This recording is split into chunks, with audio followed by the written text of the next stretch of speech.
Hello, and welcome back to our journey among the stars. I'm so glad you've joined us tonight. Maybe you've had a long day, or maybe you're the kind of person who falls asleep better with deep thoughts and cosmic mysteries than with counting sheep. Either way, this space is for you, a place to slow down, to rest, and to let your mind drift. Tonight, we begin with a thought experiment. A question so simple yet so unsettling. What if the sun disappeared tomorrow morning? Not in a billion years, not in some distant age of stars, but suddenly, without warning, the light that wakes us, the warmth that carries every leaf, every ocean wave, every breath gone. For the next 90 minutes, we will walk gently through the quiet stages of Earth's final day with the sun, hour by hour, temperature by temperature, from the first silent flicker of darkness to the slow unraveling of everything we know. But do not be afraid. This is only a journey in imagination. The sun will still rise tomorrow. And tonight it will guide us not to fear but to wonder, to drift towards sleep with curiosity instead of worry, to let the vastness of the cosmos hold us as softly as a blanket of stars. So close your eyes, let your breathing slow, and come with me. The story begins now. The sun vanishes and the earth waits to notice. The sun has vanished. But here on Earth, no one knows it yet. For the first 8 minutes, the time it takes light to cross the gulf of space, our world continues as if nothing has changed. In New York, the morning commute has begun. Cars crawl through streets glowing with headlights, but soon they are outshined by the first orange glimmer of dawn. Office windows reflect the fire of a sun that no longer exists. A barista calls out names as steaming cups slide across the counter. A young couple laughs, unaware that the light touching their faces is already a ghost. In Tokyo, neon signs still hum above streets that never sleep. But even here, the pale band of daylight pushes against the horizon. Workers bow politely to customers. A student races to catch the train. Shadows stretch across the platform, painted by rays already cut loose from their source. In Nairobi, the air warms as dawn climbs higher. Children run barefoot across red soil, chasing the light. Birds launch from trees, wings glowing gold for the last time. Market stalls fill with voices, laughter, bargaining. The scent of roasted corn rises with the sun's illusion of permanence. In Buenos Aires, the last sunlight falls across cobblestones. A man tunes his guitar, strings vibrating under fingers warmed by photons that began their journey 8 minutes ago. A grandmother waters her plants on a balcony. She looks up, sighs at the beauty of the morning, and whispers a prayer of gratitude. She does not know it is the final prayer ever answered by the sun. Each photon that touches Earth now is a messenger of the past. It began its journey in the sun's core, forged in the fusion of hydrogen into helium. It battled outward for thousands, sometimes millions of years, bouncing from atom to atom, slowed and scattered, until at last it broke free from the solar surface. Only then did it race through the void, crossing 93 million miles in just over 8 minutes. By the time it kissed the Earth, its source was already gone. We live in this delay always. We never see the sun as it is, only as it was. Every sunrise is history. Every gleam on the ocean is a memory of fire already spent. Today, that truth becomes absolute. Today, light has truly been severed from its parent flame. If you could stand outside Earth, high above the atmosphere, you would see something both ordinary and strange. The planet spins in familiar rhythm, half lit, half shadowed. Clouds swirl, storms rage, oceans gleam. From orbit, it looks alive, unchanged. But beyond it, where the sun should blaze, there is nothing. Only darkness spreading like a tide. The Earth sails forward, still glowing, still unaware, into a universe that has already changed. In deserts, the sand warms. In forests, leaves sparkle. In icy plains, glaciers shimmer. Every corner of the planet receives one final gift of light, and every living creature accepts it without question. Deer graze in meadows. Polar bears rise from dens. Whales breach, their backs glistening. Bees lift from hives, wings catching gold. The animal kingdom moves in rhythm with a star that has ceased to exist. They do not know this is their last dance in true daylight. Humans, too, are oblivious. A scientist checks data on a telescope, marking a graph without noticing its future silence. A pilot lifts a plane into the air, trusting the sun to light her course. A farmer drives a tractor into a field, wheels cutting into soil bathed in morning shine. In a hospital room, a child is born. Tiny fingers curl, tiny lungs take first breath in a world already unmoored from its star. Every act of life continues, every habit, every ritual, every smile, unaware of the ticking clock above. The final 8 minutes are a grace, a pause between existence and awareness. The world remains suspended in illusion, believing the sun still rules the sky, believing warmth still flows from above, believing tomorrow will come. And then, as the last photon falls, the illusion ends. The last light is everywhere, and yet no one sees it for what it truly is. A farewell disguised as routine. A cosmic curtain call hidden behind ordinary moments. In Paris, the Seine glitters, its ripples touched by gold. Bridges painted in warmth that feels eternal. Tourists lean against stone railings.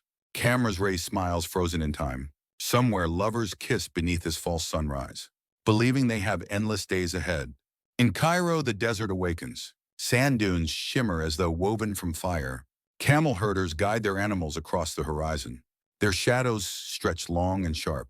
The Great Pyramids stand in silent witness, their stones reflecting light that began its journey, long before the first pharaoh walked the earth.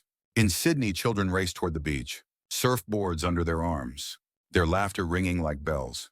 The Pacific gleams in silver gold layers, waves breaking with foamy brilliance, every droplet sparkling with photons that will never come again. In the Arctic, icebergs glow blue and white, sunlight bending through frozen walls of ancient water. Polar bears roam across ice fields, their fur alight with the glow of the vanished star. For a moment, even the coldest regions of Earth carry the memory of warmth and trauma de memoires. The physics is simple, yet humbling. We live always in the past of the sun. What we see in the sky is never the present, but 8 minutes delayed. We are passengers on a planet, forever chasing light that is already gone. This delay has always been harmless, a quirk of distance, a reminder of the vastness between Earth and its parent star. But today that distance has become fatal. Today those 8 minutes are the edge of a cliff, and humanity stands at the brink without knowing. Imagine if we could perceive the truth instantly. If the severing of the sun's light were revealed without delay, in that instant, the sky would collapse to black. Constellations would remain, but the blazing disk that has anchored all life would vanish like a snuffed candle. Panic would follow, prayers would rise, and the world would feel its fragility in full. But instead, the universe grants us ignorance, a grace period filled with illusion. For 8 minutes, life continues. Think of the irony. In those 8 minutes, deals are signed, weddings begin, arguments flare, songs are sung, babies cry, lovers whisper promises they believe stretch into decades. All of it unfolding under light that no longer exists. Somewhere a soldier lifts his eyes from duty, finding comfort in the glow of dawn. Somewhere a monk kneels in prayer, his lips moving silently in gratitude to the sun. Somewhere a scientist teaches a class, chalk scratching equations of orbits and light. Not one of them realizes the object of their devotion, the anchor of their calculations, the giver of all warmth, has already been erased. The light touches every realm of Earth, from the tallest mountain to the deepest valley, from the smallest insect to the grandest whale. It is impartial, falling on palace and slum alike, on laughter and grief alike. For these 8 minutes, light remains the one true equality, and yet its gift is now only memory. Consider the photon itself, born in the sun's heart. In a nuclear furnace where hydrogen becomes helium, it has struggled outward for countless millennia. It ricocheted endlessly within the star, a prisoner of plasma, until at last it escaped into the void. Then in a sprint unimaginable, it raced toward Earth at the cosmic speed limit. Each photon's journey is a story, a pilgrimage of time and distance. And now, those journeys end upon our world. With no new travelers behind them, the last wave has been launched, and after it nothing follows. In South America, forests drink in the light, leaves glowing green, photosynthesis carrying on for one final cycle. Trees do not know that their energy source has been cut at the root. They only receive what is given. Flowers open their petals, insects crawl within, bees sip nectar under a doomed sun. In Africa, savannas blaze with color, herds moving under wide skies, predators stalk, prey scatter. The endless dance of life continues, all of it lit by photons that are in truth a dying echo. In the middle of the Pacific, a lone ship cuts across waves, its deck glowing beneath the morning blaze. Sailors shade their eyes, jot coordinates, laugh and work, unaware that they sail beneath a false heaven. For philosophers, the thought experiment is terrifying and beautiful. What is life if its foundation can vanish without notice? What is faith if the sun itself can die in silence? What is meaning if we live always one step behind reality? And yet there is comfort too, because these 8 minutes are also proof of how much can exist in ignorance. Happiness, love, work routine, they all flourish in the dark. So long as the illusion of light remains, perhaps life itself is always this way, trusting in lights that may already be gone. The last light falls now on countless moments. It gleams on wedding rings exchanged in chapels, on soldiers returning home, on children blowing out birthday candles, on doctors saving lives in bright operating rooms. It glows across prisons and palaces alike. It blesses both the guilty and the innocent, the despairing and the hopeful. The sun is gone, but for these 8 minutes, its grace remains universal. In the mountains, the peaks still glow in fire. Snowfields shimmer pink and orange as the final sunrise kisses their ridges. Climbers lift their eyes in wonder, believing the day has only begun. They cannot know they are watching the last dawn their world will ever see. In the rainforest, the canopy is drenched in light. Droplets from last night's storm glitter like diamonds strung across 1,000 leaves. Parrots cry out as shafts of brightness pierce the green world. Monkeys leap from branch to branch, their fur painted gold. The forest vibrates with a rhythm that feels eternal. Yet each shimmer, each flash, each brilliant feather is lit by light already cut free from its parent star. Across the tundra, wolves pad silently over frozen ground. Their eyes catch glimmers of the sun. Steam rises from their breath, glowing briefly before vanishing into air that is colder than it should be. They lift their muzzles to the horizon, sensing change, but not understanding. Even in instinct, even in hunger, they cannot imagine the absence of the fire that has always ruled the sky. The light lingers on oceans. Currents swirl with liquid silver. Dolphins leap in arcs that sparkle like living jewels. Fishermen cast their nets smiling at the morning blaze. None suspect the waters are shining for the last time. Each wave that crests, each glint that dazzles the eye, is a goodbye written in gold. On city streets, skyscrapers gleam. Steel and glass towers blaze with reflected fire. Workers hurry through crosswalks, coffee and hand phones pressed to ears. Traffic flows like rivers of light headlights mixing with dawn rays.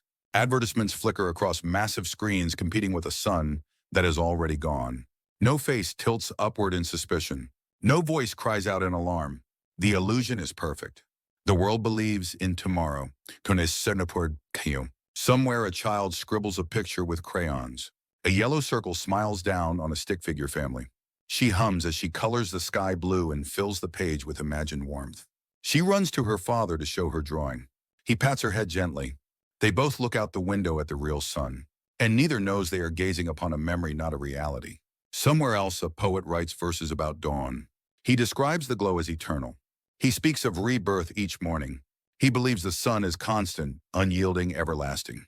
His words are beautiful and wrong. The ink dries beneath light that is already severed from its source. Science tells us the truth with merciless clarity. Light takes time to travel. We are always living behind the present. The sun we see is not the sun that is, but the sun that was. Every sunrise is already a memory. Every shadow already belongs to the past. And today, this delay is no longer harmless. Today, it is the final curtain pulled slowly across the stage of life. Yet there is something almost kind in this delay. 8 minutes of grace. 8 minutes to continue loving, laughing, living. 8 minutes to walk dogs, to tie shoes, to stir soup on the stove. 8 minutes to believe in the ordinary. Perhaps the universe understands that endings are too sharp. And so it offers this cushion, this pause, this illusion of continuity. Minute by minute, the last photons reach Earth. They fall upon deserts painting dunes in waves of crimson. They fall upon forests filling every shadow with brightness. They fall upon oceans wrapping the planet in shimmering cloth. And then the stream thins. The river of light grows shallow. The flow ends. The final photon crosses space and brushes against the Earth. It may strike a rooftop or a wave or a blade of grass. It may fall into an eye, filling a mind with wonder one last time. Wherever it lands, it carries with it the very last warmth, the very last glow, the very last breath of the sun. And once it is gone, there is no more. The world has reached the end of its illusion. The 8 minutes are finished. The curtain falls. The sun is no longer here. Only darkness remains. The final photon has touched the Earth. The illusion is gone. The sun has vanished. And now the first hour of true darkness begins. In the cities, people look to the sky. The brightness fades, not gradually, but as though a switch has been thrown. The golden glow that moments ago poured across windows, streets, and rooftops slips away. The horizon does not blush with color. It hardens into black. The sky above becomes a dome of stars, sharp and cold. The familiar blue is gone. The atmosphere no longer scatters sunlight. There is no scattering at all. Only the raw face of the cosmos revealed too soon. Children tug at their parents, asking why morning feels like night. Drivers slow their cars, headlights cutting uncertainly through shadows. Shopkeepers flick on electric lights earlier than expected.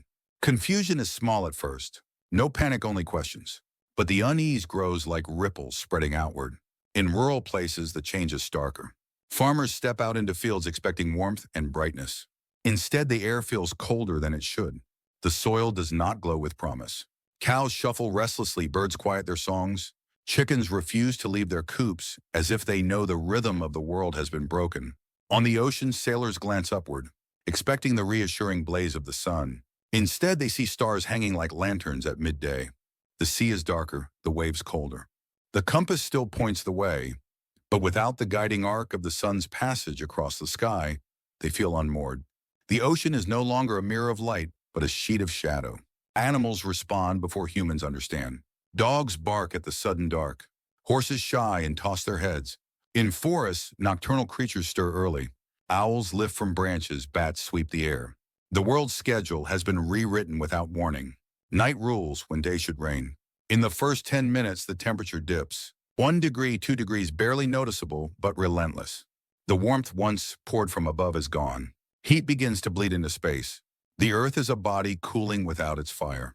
By the 20th minute, scientists notice. Satellites lose solar power. Panels no longer drink from the sky. Energy reserves switch to batteries. Alarms beep in control rooms. Astronomers check telescopes confused. Their instruments confirm the impossible. The sun is gone. Messages ripple across the world. News anchors break into broadcasts, explaining with trembling voices that something has happened. Some call it an eclipse, though no shadow passes. Others call it a malfunction, though every telescope agrees. Governments rush to speak but have no answers. People gather around screens in cafes and offices, watching experts shake their heads in disbelief. The word extinction is not yet spoken, but it hangs unspoken between every line. By the 30th minute, fear spreads. Traffic slows on highways as drivers stare upward. Churches open their doors, bells ringing, not for ritual but for refuge. Phones light up with frantic messages. Where are you? Are you safe? What is happening? Children cry as playgrounds fall into shadow. Teachers struggle to calm them. Some whisper prayers, others hide tears. In some homes, candles are lit, though the power still flows. Families huddle together, sensing instinctively that light itself has become precious. Every flame, every bulb feels fragile. By the 40th minute, the stars reveal themselves more than ever before. The Milky Way stretches across the sky, visible even above cities. Billions of suns blaze where one has been lost. The beauty is overwhelming. Some weep not in fear, but in awe. For the first time, humanity sees the universe as it truly is. A canvas of fire across infinite dark. A reminder of both our smallness and our belonging. But beauty does not cancel dread. By the 50th minute, the temperature falls further. Breath fogs in the air. Frost begins to gather on grass in regions where summer should rule. Engines rumble harder, furnaces burn hotter. Energy demand spikes in every city. Grids strain, though nothing catastrophic has yet broken. And in that same hour, seeds planted in fields already sense the absence. Photosynthesis halts. The green rhythm that has pulsed for billions of years pauses mid-beat. Plants wait in silence for a light that will never return. The first hour ends not with chaos, but with silence. A silence filled with questions, with fear, with wonder. The sun is gone and the earth has entered night without end. The hour deepens and the world struggles to name what has happened. Some call it a cosmic accident. Others whisper of punishment or prophecy, but no explanation can soothe the feeling in the air. The feeling that something absolute has been taken. In the great capitals, voices rise and fall. Crowds form in squares staring upward. Screens display experts fumbling with words. Astrologers step onto balconies, claiming they had foreseen this moment. Priests lift their hands, offering comfort in rituals older than memory. Scientists lock themselves in observatories, running the same calculations again and again. Every result tells the same truth. The sun is no longer there. In homes across the world, families gather at windows. They search the horizon for a glow that does not return. Mothers press children close. Fathers speak bravely while their voices shake. Grandparents remember eclipses from long ago. But even in memory, this feels different. This is not a passing shadow. This is not a curtain that will lift. This is absence. It washes shivers upon sun. Complete and final. Airlines reroute flights. Pilots guide planes through skies lit only by stars. Navigation continues, but unease grows. Without the sun's arc, the rhythm of travel feels broken. Passengers peer through windows. Some whisper prayers, some take photographs. Their cameras capture black skies at noon, images that will soon circle the world as symbols of the impossible. By the halfway mark of this first hour, panic begins to replace awe. Markets tremble. Currency values flicker. Traders sell in fear. Governments call emergency meetings. Military forces move quietly into readiness, not to fight an enemy, but to calm their own people. Sirens echo in some cities, not for attack, not for fire, but for reassurance that the state still exists, even if the sun does not. In the countryside, the reaction is different. Farmers stand in fields gazing upward. Some fall to their knees. Some close their eyes and wait. Animals huddle confused.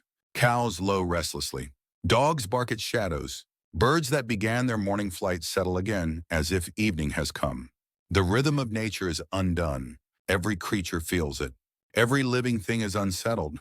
And still the temperature falls, subtle yet undeniable. By the 40th minute, breath clouds in summer air. By the 50th, frost gathers in unexpected places. Leaves stiffen. Puddles begin to crust with ice. The earth radiates its heat into a void that no longer gives anything back. The balance is broken. In laboratories, researchers scramble. Solar panels on rooftops deliver nothing. Space stations in orbit switch to emergency power. Engineers speak in clipped voices, calculating how long batteries will last. Some whisper what none wish to say, that without the sun, every source of energy is finite. Every machine is temporary, every flame a countdown. But humans cling to ritual, even in the unthinkable. Some light candles in windows. Some kneel in prayer. Some laugh nervously, making jokes they do not believe. Some turn to music, strumming guitars, singing softly into the dark. Voices echo through streets. Thin threads of courage stretched across the silence. By the 50th minute, the stars blaze more fiercely than ever. Constellations shine like crystal shards. The Milky Way pours across the sky in a band of fire. For the first time in history, the entire Earth shares the same night. Cultures separated by oceans are united by darkness. Every human eye gazes into the same heavens. Every soul joined in wonder and fear. And so the first hour stretches on. Time feels heavier than before. Minutes linger like hours. The absence of the sun makes every heartbeat louder, every breath colder, every thought sharper. The first hour is nearly done. The world stands trembling on the edge of knowledge. The sun is gone and no one can change it. The earth turns into the dark, awaiting what comes next. The last minutes of the first hour arrive, and the realization settles into bone and breath. The sun is gone. In villages across Asia, fires are lit in courtyards. Neighbors gather together not for celebration, but for survival. Stories are whispered. Old myths are retold. Legends of gods stealing light. Legends of endless night. Children listen wide-eyed. Some cry. Some stare into the stars with a silence too deep for their age. In Europe, cathedrals open their doors. Candles flare against stained glass. Priests speak of endurance, of hope, of unseen light.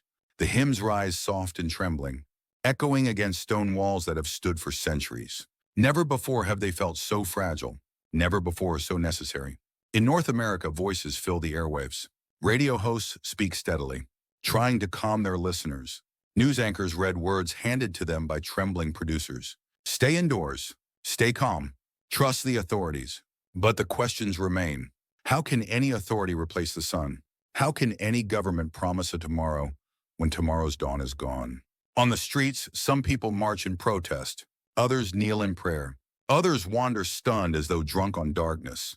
Every response is a mirror of the human soul. Fear, anger, faith, denial, courage, despair. All of it reflected under a sky stripped bare. Scientists issue their first estimates.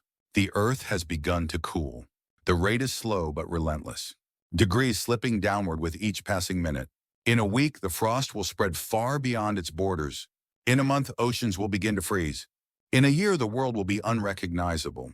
The words spill like lead, heard by millions who cannot yet comprehend. But the seed of fear takes root, and with it the seed of resolve. At the 55th minute, silence deepens. Families cling tighter. Hands grip hands. Eyes meet across candlelight. The weight of history falls on this hour. It is the hour that divides the world that was from the world that will be. The final page of daylight, the first page of endless night. At the 60th minute, the first hour ends. The clocks tick forward, but time itself feels broken. The sun is gone. The earth turns into the dark, and humanity stands together beneath a sky that no longer answers. The first hour is finished, but the long night has only just begun. The sun is gone. The first hour has passed, and now the earth enters its first true night. This is not the ordinary night that follows a sunset. This is not a cycle that promises dawn. This is night without end, a sky that will never brighten again.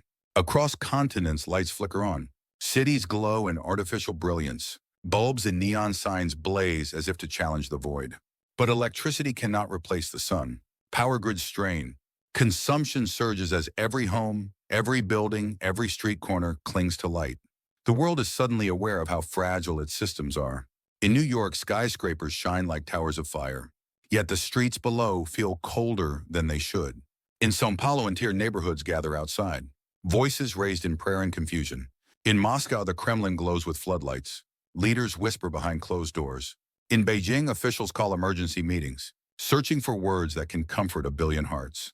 The first night stretches longer than any before. Minutes drag like hours. Hours like days. The absence of the sun bends perception itself. Time feels unmoored without dawn to anchor it. Children ask when morning will come. Parents hesitate before answering. Some say soon. Some say tomorrow. Some admit they do not know. The silence that follows is heavier than words. Animals sense the change with primal clarity. Birds remain in their nests, refusing to stir. Cows lie restless in barns. Dogs whimper, pressing close to their humans. Cats stare out of windows, their eyes wide in unending dark. In jungles, nocturnal creatures flourish, but even they seem unsettled, as though instinct warns them that this night is not like the others. Wolves howl not to the moon but to emptiness, and the sound echoes across frozen fields like a lament. By the second hour of darkness, the temperature has fallen further. 1 degree, 2 degrees more. The air carries a bite sharper than the season allows. Breath steams from mouths. Metal chills to the touch. Engines groan harder. Generators hum louder. The warmth of the earth bleeds into the cosmos with no return. Communities begin to adapt in small ways. Candles are distributed. Fireplaces are stoked. Neighbors share blankets, food stories. People cling to ritual. They play board games, sing songs read aloud from books. They do anything to keep the rhythm of life alive. Because silence threatens more than cold. Yet beneath the surface of these small comforts, fear grows. Questions gnaw. How long will the power last? How long will the crops survive? How long can humanity endure without its star? Scientists speak on televisions and radios. Their voices calm but trembling. They explain what has happened in terms as gentle as possible. They remind listeners that the Earth has stored heat in its oceans, in its crust, that the world will not freeze instantly. They say we have weeks, maybe months, but between the lines, one truth is clear. Without the sun, nothing can last forever. In the deserts, the night is vast and merciless. Stars blaze more brightly than ever before. Sand cools rapidly, releasing its warmth into the void. Nomads gather around fires, telling old stories of gods who carried the sun away. Their voices weave myths into the silence, and the children believe them because belief feels safer than science. In the forests, shadows thicken. Creatures move with caution. Rivers reflect stars instead of sky glow. Fishermen cast lines by lantern light, catching fewer fish than usual. They mutter prayers into the water, asking for sustenance from a world that suddenly feels empty. The first night is heavy with paradox. It is both beautiful and terrifying. For never before has the Milky Way been seen so clearly. Never before have so many people raised their eyes at once. And yet never before has the sight brought such sorrow. The galaxy stretches wide above. 1,000 suns, 1,000 promises, but none of them the one we lost. The night deepens and the weight of absence presses harder. People stare into the dark sky, searching for answers that do not come. The moon rises, but even it feels different. Its pale glow no longer a reflection of a living sun, but a relic of light long gone. The stars shine like icy fires, and for many this beauty feels cruel. In the cities, the glow of electricity spreads. Towers gleam, bridges sparkle, streets blaze with artificial suns, but beneath the light there is unease. Shadows seem thicker. Every alley, every corner feels like a secret waiting to reveal itself. Crime spikes in some places as fear loosens restraint. In others, communities tighten their bonds. Neighborhoods patrol streets together. Mothers gather children indoors. Fathers lock doors with shaking hands. Markets close, early shops shutter their windows. Restaurants give away food that may soon spoil. Lines form outside pharmacies, grocery stores, gas stations. The rush is not yet panic, but it grows with each passing hour. In homes, people cling to comfort. Some families tell stories by candlelight. Some cook feasts from whatever food they have, as if celebration could shield them from the dark. Others sit in silence, staring at television screens, watching scientists debate and politicians falter. Every broadcast ends with the same truth unspoken. The sun will not rise. By the third hour of night, the temperature has dropped further. Winds pick up as air currents shift without solar heating. Storm systems collapse into chaos. Skies clear in some places while others drown in sudden cold rains. Lightning flashes across continents, but no dawn follows. The weather itself seems confused. The atmosphere searching for a balance it can no longer find. Animals adapt in strange ways. Nocturnal creatures spread further, emboldened by eternal night. Owls hunt endlessly. Bats swarm longer than ever before. Insects fill the air in buzzing clouds. But the balance falters quickly.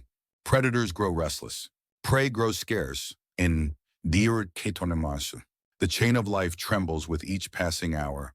In the oceans, whales sing songs deeper than usual. Dolphins click and whistle as if calling for light. Coral reefs, already fragile, drift into silence. Plants below the surface begin their slow death, cut off from the photosynthesis that built their world. By the fourth hour of darkness, human imagination begins to spiral. Rumors spread faster than news. Some claim the sun has been stolen by alien hands. Others believe it is punishment for sins. Still others insist the sun is hidden behind a cosmic veil and will soon return. Each story is shared hungrily because any answer feels safer than none. Churches, temples, mosques fill with worshipers. Prayers rise in every language. Voices crack with fear and hope. Leaders promise salvation, but behind closed doors they tremble like everyone else. Even faith feels heavier when the sky offers no light in return. In research stations across the globe, scientists work without rest. They monitor satellites, power grids, weather patterns. They scribble equations across whiteboards. They argue over theories, whisper over probabilities. Some cry quietly at their desks. Some laugh too loudly to hide their fear. All of them know the truth. The Earth has begun a countdown, and no human invention can restart the sun. At the midpoint of the first night, the stars are sharper than diamonds. Constellations blaze in a way not seen since ancient times. People across the globe step outside to look upward. For a moment, silence spreads, shared wonder binding humanity together. It is breathtaking. It is devastating. The first night feels eternal, each hour heavier than the last. The promise of dawn does not come. The earth turns on, but it turns into darkness alone. By the seventh hour of night, the silence becomes unbearable. Children ask their parents when the morning will come. Parents force smiles and whisper, soon even, as their voices betray the lie. The rhythm of life has broken, and with it the fragile sense of time. Clocks continue to tick, but without dawn or dusk, hours feel meaningless. Some people sleep too much, retreating into dreams to escape. Others cannot close their eyes, gripped by the weight of darkness. Hospitals overflow with anxiety patients.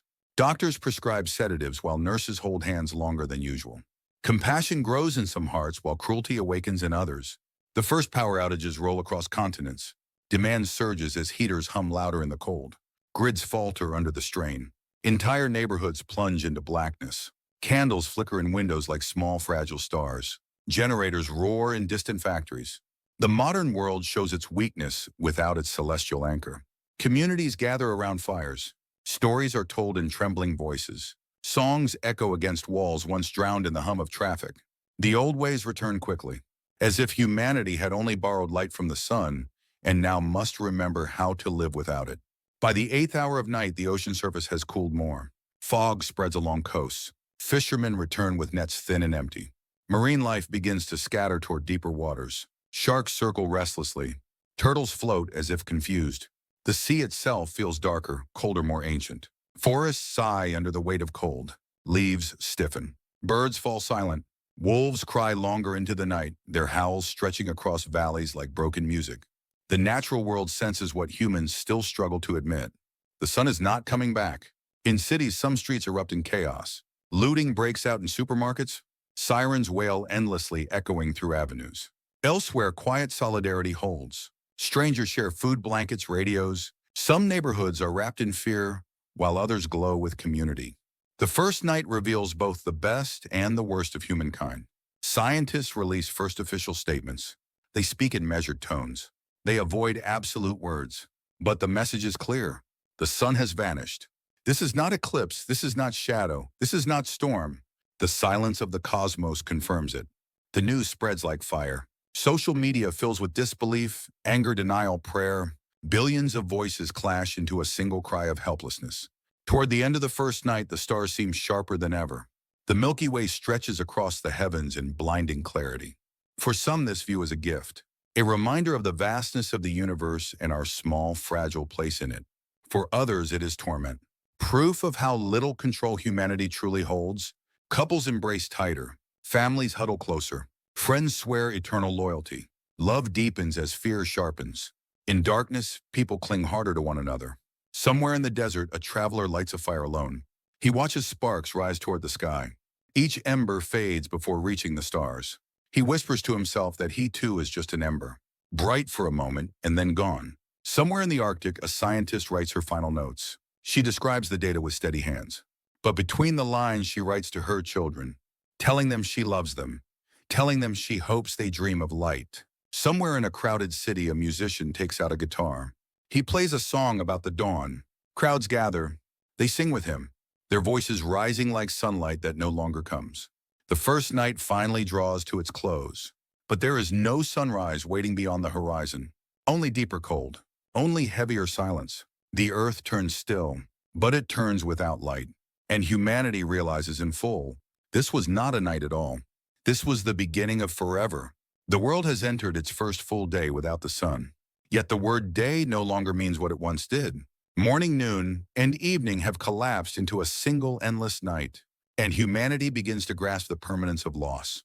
Governments call emergency meetings across continents. Leaders speak on televisions and radios. Some voices tremble, others harden into commands. Curfews are declared in major cities. Military vehicles roll into the streets. Helicopters sweep over rooftops with searchlights.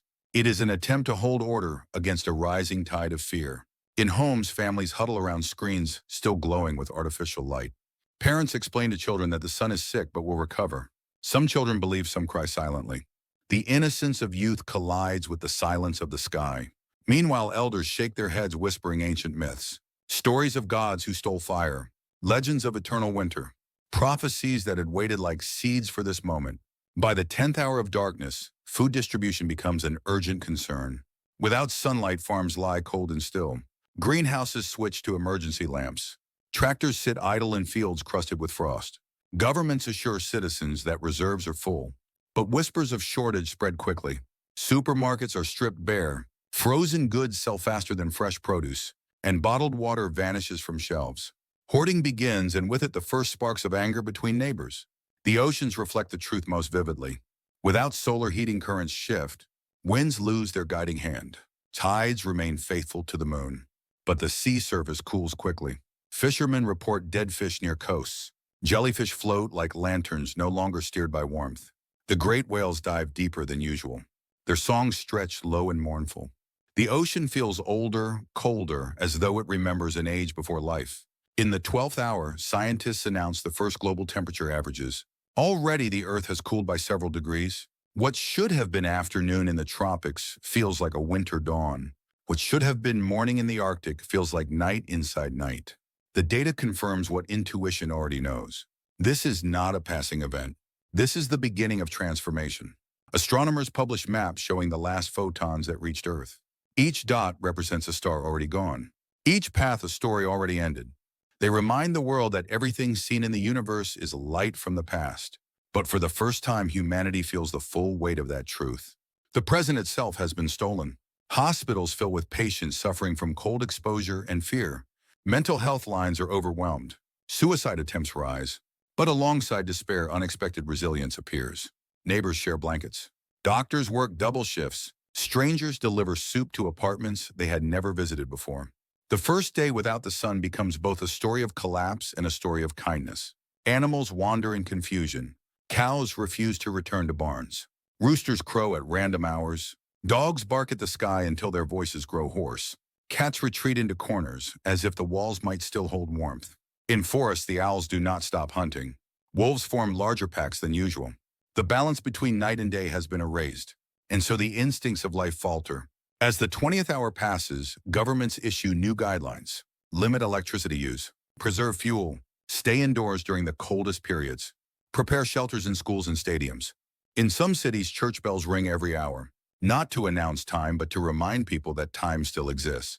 In others, silence reigns, broken only by the hum of emergency sirens and the crackle of fires lit in city squares. At the 24th hour, the world realizes it has entered a new age, a full rotation of the earth completed without sunrise, and the future stretches into darkness without end. The first 24 hours stretch longer than any day humanity has ever known. People wake and sleep without guidance. The cycle of circadian rhythm begins to falter. Some drink endless cups of coffee. Others collapse into restless naps at strange hours. The body craves sunrise, but the horizon offers only emptiness. In Tokyo, neon lights blaze brighter than ever. Billboards glow through streets that never truly darken. Crowds gather in arcades and karaoke bars, trying to drown out the weight of the sky with noise. In New York, subways overflow with passengers unwilling to walk above ground. The skyline shines like a forest of electric fire.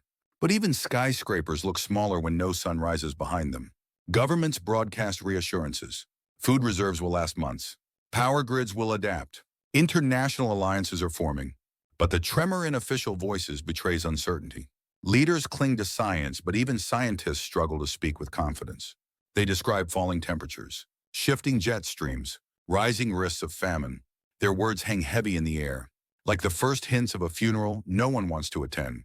Religions respond with urgency. Church bells ring continuously in European towns. Mosques open their doors to prayers at every hour. Temples in Asia light incense that fills courtyards with smoke. Pilgrims walk barefoot through streets, chanting hymns older than civilization. Faith collides with fear. Some believe the sun will return if worship is strong enough. Others believe this is the promised end. Either way, the dark sky has given new power to old voices. Scientists turn telescopes toward the place where the sun should be. They see nothing but blackness. Solar observatories confirm the void. No electromagnetic waves. No solar wind. The heliosphere itself collapsing inward. Without the sun's breath, cosmic rays strike Earth more fiercely. Satellites record spikes of radiation. Astronauts aboard space stations stare at the black horizon and weep. For them, the absence is immediate, absolute, undeniable. On Earth, daily life mutates. Farmers abandon their frozen fields. Fishermen return to harbors with empty nets. Airlines cancel flights, citing unpredictable weather. Tourism collapses. Hotels empty. Planes sit grounded. The economy that once circled the globe with the rising and setting of the sun begins to stall. Currency markets tremble. Trade routes falter. The engine of civilization sputters in the absence of light. Yet in the midst of collapse, creativity emerges. Musicians gather in plazas singing songs about dawn. Poets write lines on scraps of paper passed between strangers. Painters cover canvases with stars and moons in endless variations. As if art could replace sunlight. As if beauty itself could hold back despair. In small towns, people invent rituals. At what used to be dawn, they clap together in unison. At what used to be dusk, they light torches and parade through streets. They cannot summon the sun, but they can pretend, and sometimes pretending is enough to quiet fear. By the 18th hour of darkness, hospitals begin rationing power. ICUs run on generators. Surgeons work with headlamps. Doctors prioritize who will receive treatment if supplies run thin. Medical ethics bend under the weight of survival. Meanwhile, midwives deliver newborns under candlelight. Each birth a paradox. Life beginning at the same moment, the world seems to be ending. The animal kingdom reacts with mounting confusion. Migratory birds lose their paths. Some circle endlessly above forests. Others crash into towers lit with artificial light. Sea turtles hatch on beaches, but crawl inland instead of toward the sea. Guided not by moonlight but by street lamps. Entire ecosystems stumble in disarray, the fabric of nature frays thread by thread. By the close of the 24th hour, humanity feels the scale of its loss. What began as disbelief now hardens into realization. There will be no tomorrow in the old sense. No sunrise to mark a new beginning. Only rotation in shadow. Only clocks to measure what eyes can no longer see. The final hours of the first day arrive. Yet the sky looks no different than it did when the sun first vanished. A black canvas pierced by stars. A silence broken only by the restless heartbeat of humanity. It is the same sky as before, and yet it is not. For now everyone knows that the center of life has disappeared. By the 21st hour, the cold intensifies. Temperatures in tropical cities dip toward freezing. Windows frost in places that had never known snow. Fires burn in oil drums across streets. Families crowd into single rooms, layering blankets and coats. The rich retreat into heated shelters. The poor cling to each other in stairwells and bus stations. Inequality sharpens like a knife under the weight of cold. Technology groans under the pressure. Satellites lose alignment without the guiding push of solar wind. GPS signals glitch. Communications falter. Internet connections fail in wide regions. People turn once more to radios. The crackle of voices carried through static feels more precious than diamonds. In some towns, a single working transmitter becomes the lifeline of thousands, every sentence repeated and memorized. Every rumor given new weight in the absence of certain light. As the 22nd hour arrives, scientists deliver their most sobering reports. The Earth has lost not only its source of light, but its anchor of orbit. Already calculations show that the planet has begun to drift. Slowly, gently, but certainly into the abyss of space. For the moment, gravity holds. But without the sun's embrace, the trajectory is inevitable. In centuries, or perhaps sooner, Earth will wander as a frozen orphan. The thought spreads like wildfire. Some dismiss it. Some collapse in despair. Others resolve to live fully in whatever time remains. Cultural rituals take on new intensity. Weddings are rushed. Couples marry beneath candlelight in crowded chapels. Funerals are held swiftly. Families gather to bury their dead before the ground freezes solid. Birthdays are celebrated with urgency. Children blow out candles while parents weep. Every human tradition accelerates, as if to preserve what little normalcy remains. Animals too sense the end of rhythm. Horses refuse to leave barns. Cows produce less milk. Chickens stop laying eggs. In the wild, predators grow thin. Prey vanish into silence. The web of life built upon sunlight begins to fray faster than expected. Nature itself whispers that time is short. By the 23rd hour, despair boils into violence in some regions. Riots erupt in capitals. Government buildings are stormed. Banks set ablaze. Citizens clash with soldiers in streets filled with smoke. Yet in other places, extraordinary peace blooms. Villages share everything equally. Songs echo from balconies. Neighbors form circles, holding hands against the night. The same darkness produces chaos and harmony, depending only on how humans choose to face it. Finally, the 24th hour comes. One full rotation of the Earth without sunrise. The realization lands heavy across all nations. The sun has not returned. The Earth is colder. The stars are sharper. The future is uncertain. Yet in this endless night, a strange resilience flickers. A child whispers a joke to make her mother smile. A teacher continues a lesson by candlelight. A scientist keeps scribbling equations, refusing to stop. A farmer lights lanterns in his empty field. Life persists in defiance, fragile but unbroken. And so the first 24 hours without the sun ends, not with resolution, but with a deeper silence. The Earth turns again, into another night, and another, and another, while humanity learns what it means to live in a world without dawn. 7 days without the sun, the words themselves feel impossible. For all of history, a week meant 7 cycles of dawn and dusk, 7 chances for new beginnings. Now a week is only darkness, piled upon darkness. And humanity begins to realize what survival truly demands. By the second day, the cold spreads like an invading army. Tropical regions sink into the chill of winter nights. Snow falls in deserts where rain was once rare. Rivers crust with ice at their edges. Lakes steam with fog as their warmth escapes into the sky. Cities burn fuel at rates never imagined. Coal plants roar. Gas reserves shrink. Oil pipelines run at full capacity. Every fire, every furnace becomes a stand-in for the vanished sun. By the third day, panic takes firmer root. Markets crash. Banks close their doors. Currencies lose meaning when food and warmth become the only true wealth. Barter returns in alleys and markets. A loaf of bread traded for a blanket. A can of fuel traded for a day of safety. The modern world bends back into something older, and many are unprepared for the transformation. In rural villages, communities pull closer together. Families share wood and grain. Neighbors cook meals over communal fires. The stars above remind them of ancient ancestors who once lived without electricity or machines. They wonder if perhaps the earth has been thrown back into such a time. But the cold is harsher, the danger sharper, the future more fragile. By the fourth day, animals grow more desperate. Birds abandon migration routes and collapse in exhaustion. Insects die in masses as temperatures plummet. Crops freeze solid. Fields once green with promise lie flat and brown under frost. The agricultural backbone of civilization cracks in less than a week. Farmers watch helplessly as their work disintegrates. Their hands numb, their hearts heavy, knowing there will be no harvest. The oceans change tone entirely. Waves grow heavier, colder. Fish retreat to deeper layers. Coral reefs bleach in silence. Whales sing songs longer and lower than ever recorded. Some scientists claim they are morning calls. Others insist they are navigational cries. Whatever the truth, the ocean feels like a cathedral of grief. Its currents slower, its surface dimmer. Its depths older than memory. By the fifth day, governments begin relocating populations. Buses fill with refugees. Trains rumble with passengers clutching whatever belongings they can carry. The strategy is simple. Move as many as possible toward the equator, where the cold is less severe. Northern and southern nations empty their borders. Entire regions begin a slow march toward the center of the Earth's belt. It is the largest migration in human history, born not of war but of darkness. On the sixth day, faith movements explode.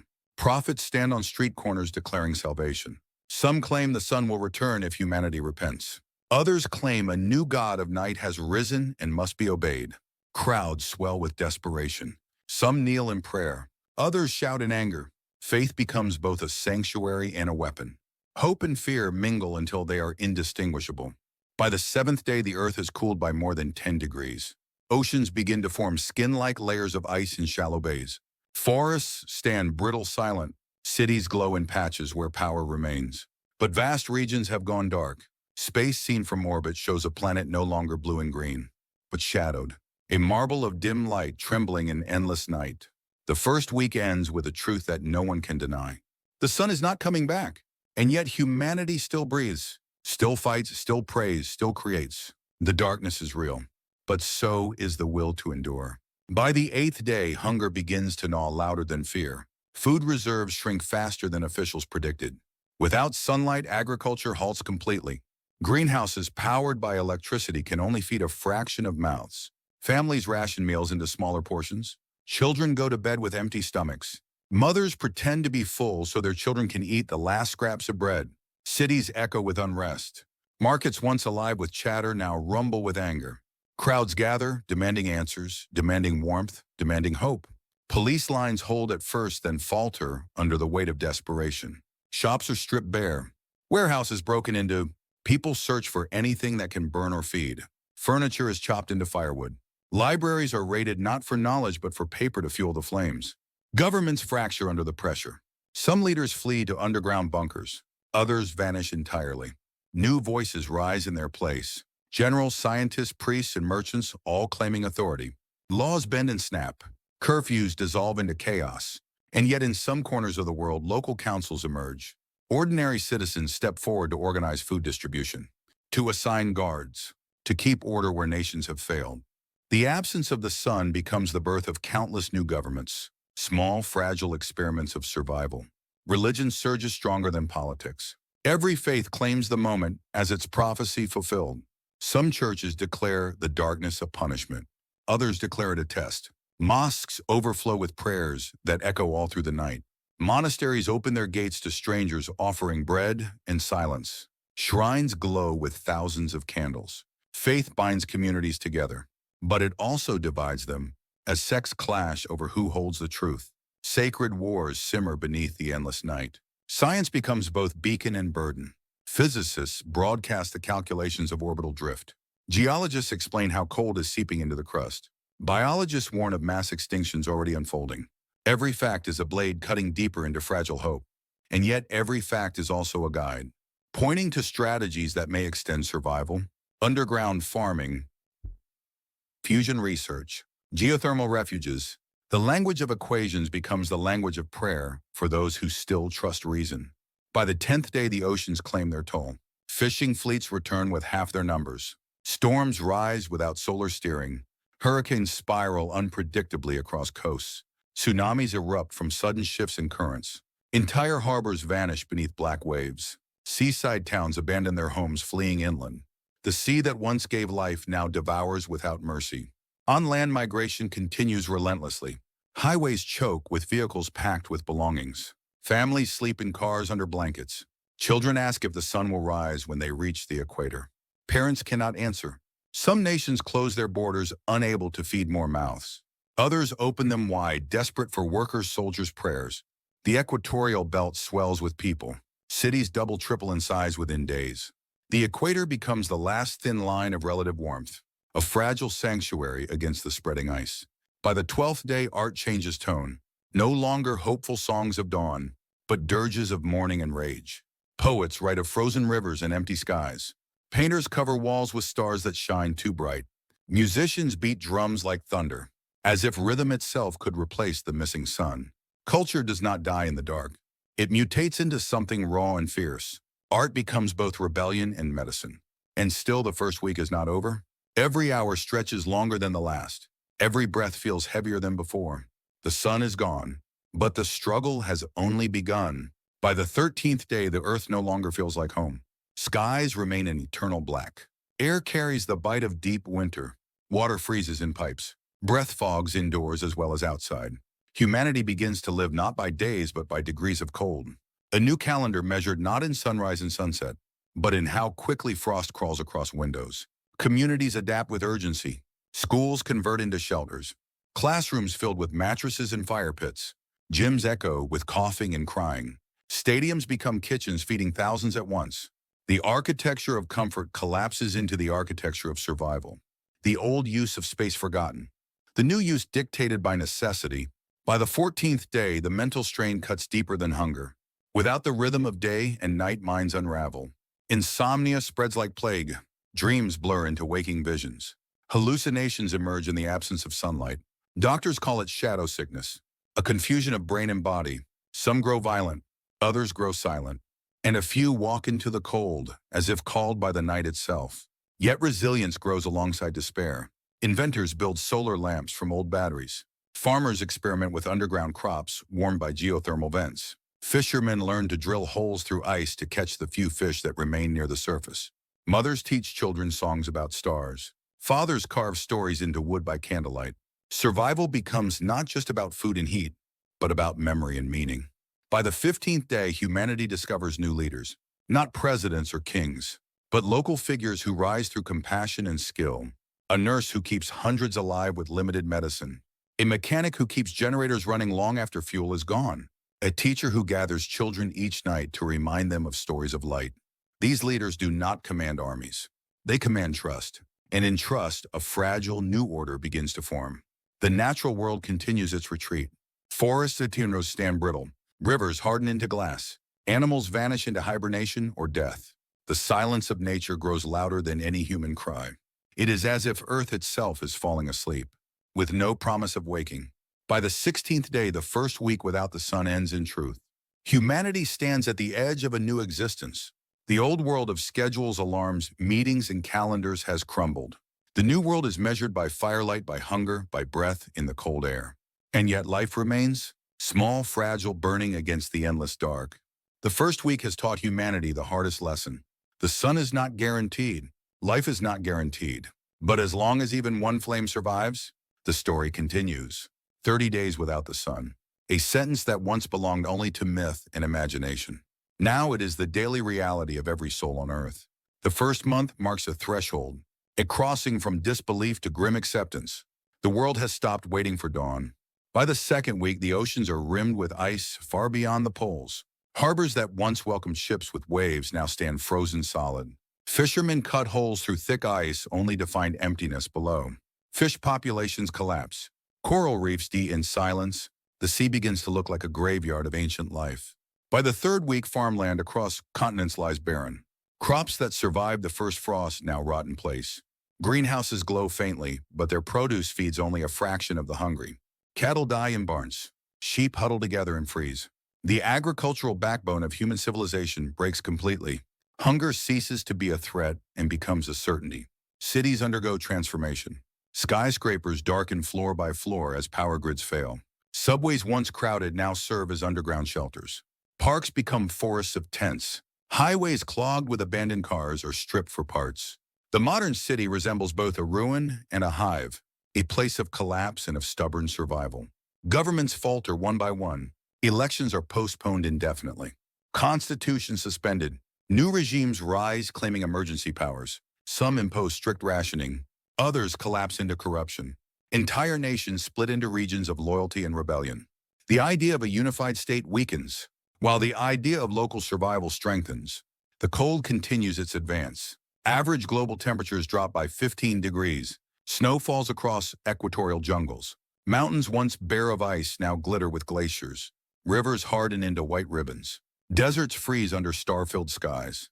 The earth becomes unrecognizable, a world remade in frost and shadow. By the fourth week, human migration reaches its peak.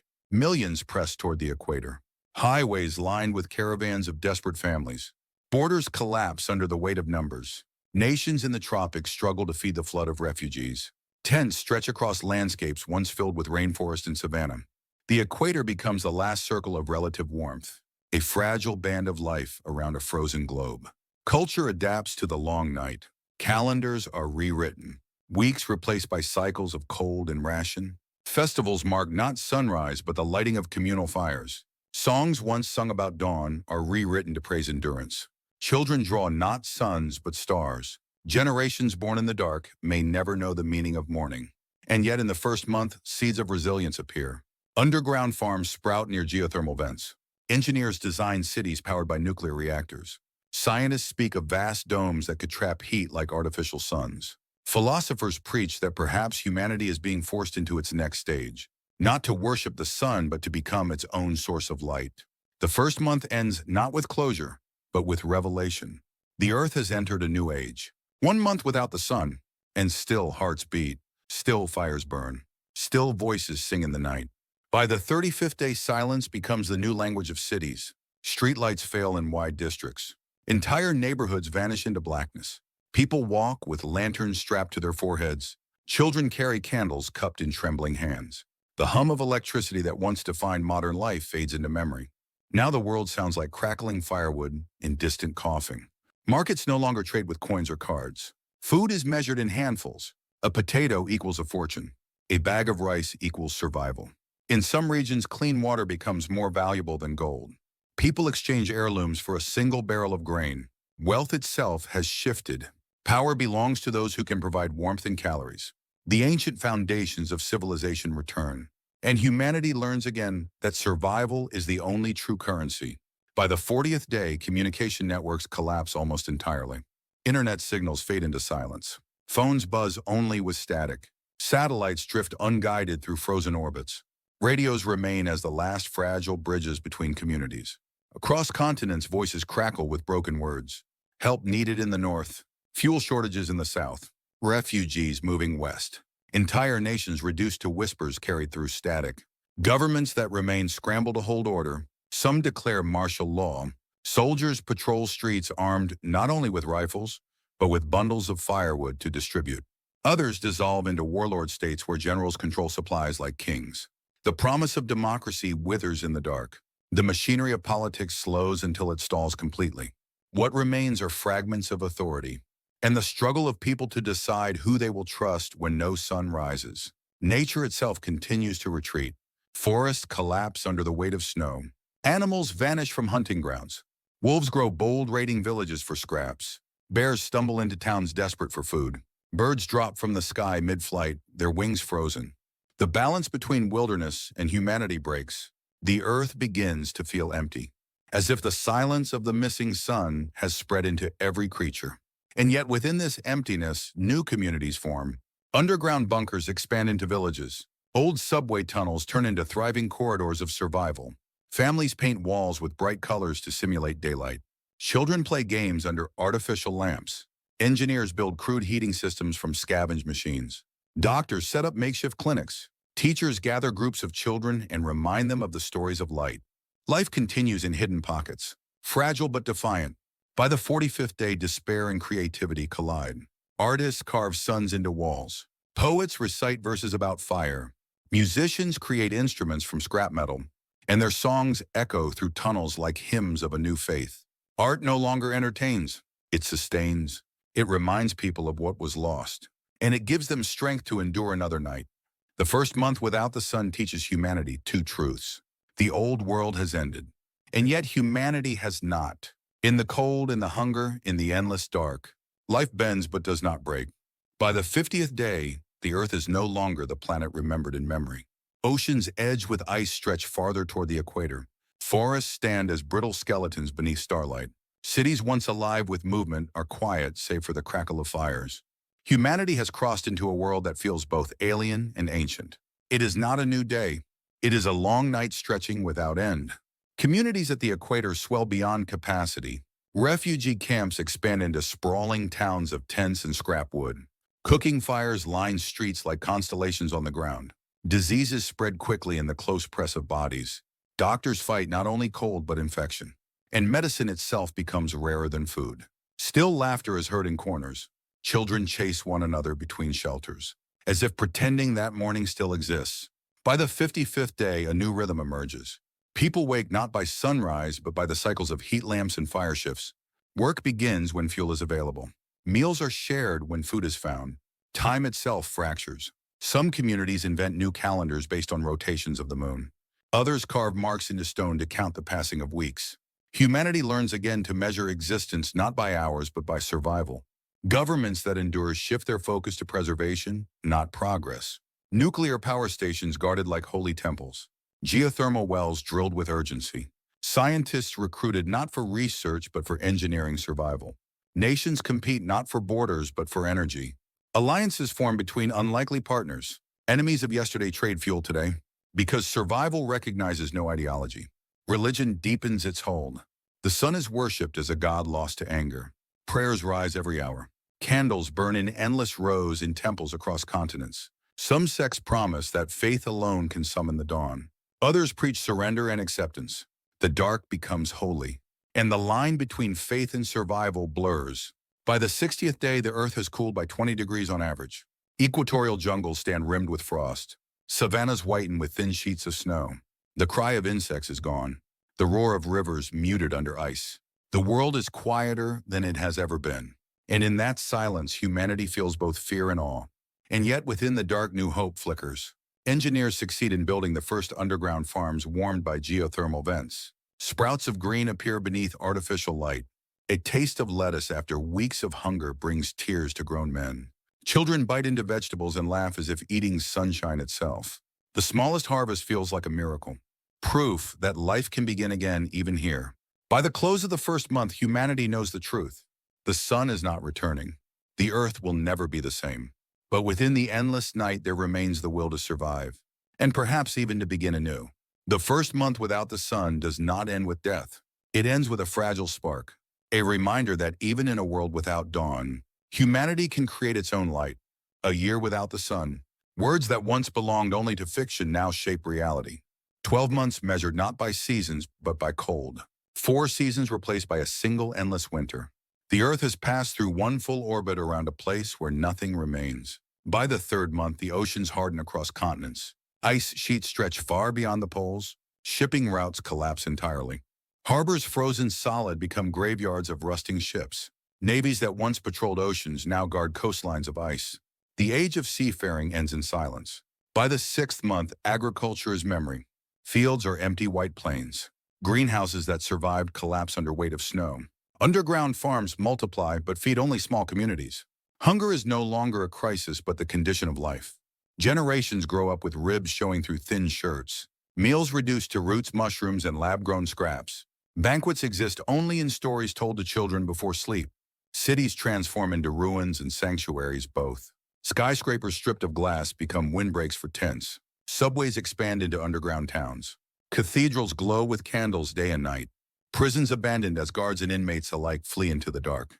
The architecture of civilization reshaped by survival. Every stone, every wall, every tunnel repurposed into shelter.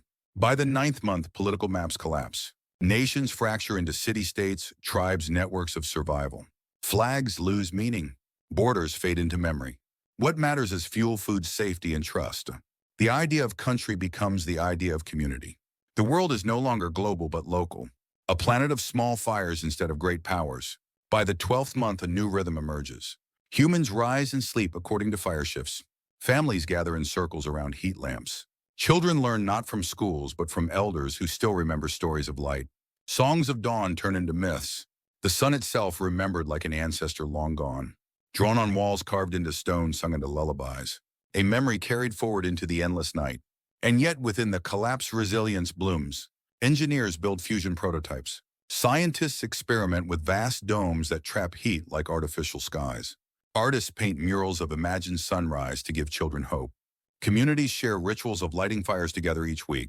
Life does not return to what it was, but it continues, reshaped, reborn within the dark. The first year without the sun does not end with finality. It ends with persistence. Humanity has not perished. The earth still turns. And the night, though endless, is filled with fragile light of its own making. By the second season without the sun, humanity begins to reshape not just its cities, but its mind. Children born in the dark grow up never knowing what dawn feels like on their skin. For them, sunlight is not memory, but myth. Elders describe golden warmth, birdsong, morning breeze. Children listen as if hearing fairy tales. The word tomorrow no longer means sunrise. It only means survival into another cycle of cold. Communities reorganize into circles of trust. Old currencies vanish. Instead, warmth becomes wealth. A bag of coal equals a week of security. A working battery equals a promise of safety. Fire itself becomes sacred. Each flame treated like treasure passed from hand to hand. Entire rituals emerge around the lighting of communal fires. Songs sung in unison to honor the heat that keeps life possible. By the 8th month, language itself begins to change. Idioms about the sun fade from common use. No more bright future. No more sunny days. Instead, metaphors of stars and embers fill daily speech. To wish someone luck is to say, may your fire last. To curse someone is to say, may your fuel run out. Humanity bends language to fit its new nightbound reality. The collapse of nations brings unexpected forms of order. Local councils rise where governments fall. Teachers lead villages. Doctors become governors. Farmers turn into commanders. Authority no longer flows from capital cities. It flows from the ability to keep others alive. The strongest rulers are not the ones with weapons, but the ones who can feed and warm. Religion continues its surge but transforms in meaning. The sun is no longer simply a god to be worshipped. It becomes a story to guide. Priests tell children that the sun still watches, even if unseen. Monks teach that humanity must learn to become its own light. New faiths emerge, blending science and spirituality. Some pray to fusion reactors as temples of survival. Others gather around geothermal vents, treating them as sacred wells. Faith and reason no longer fight. They merge into survival. By the 10th month, art becomes resistance against despair. Painters cover walls with murals of imagined dawn, not because they expect it, but because they refuse to forget it. Poets write verses about fire passed hand to hand. Musicians build new instruments from salvaged steel. Their songs echo like hymns through caverns and tunnels. Art keeps memory alive, and memory keeps humanity from surrendering. By the 11th month, the Earth itself is almost unrecognizable. Average global temperature has dropped more than 25 degrees. Oceans lie beneath thick sheets of ice. Forests collapse into fields of frozen timber. Animals vanish into extinction or hibernation. The world is quieter than ever.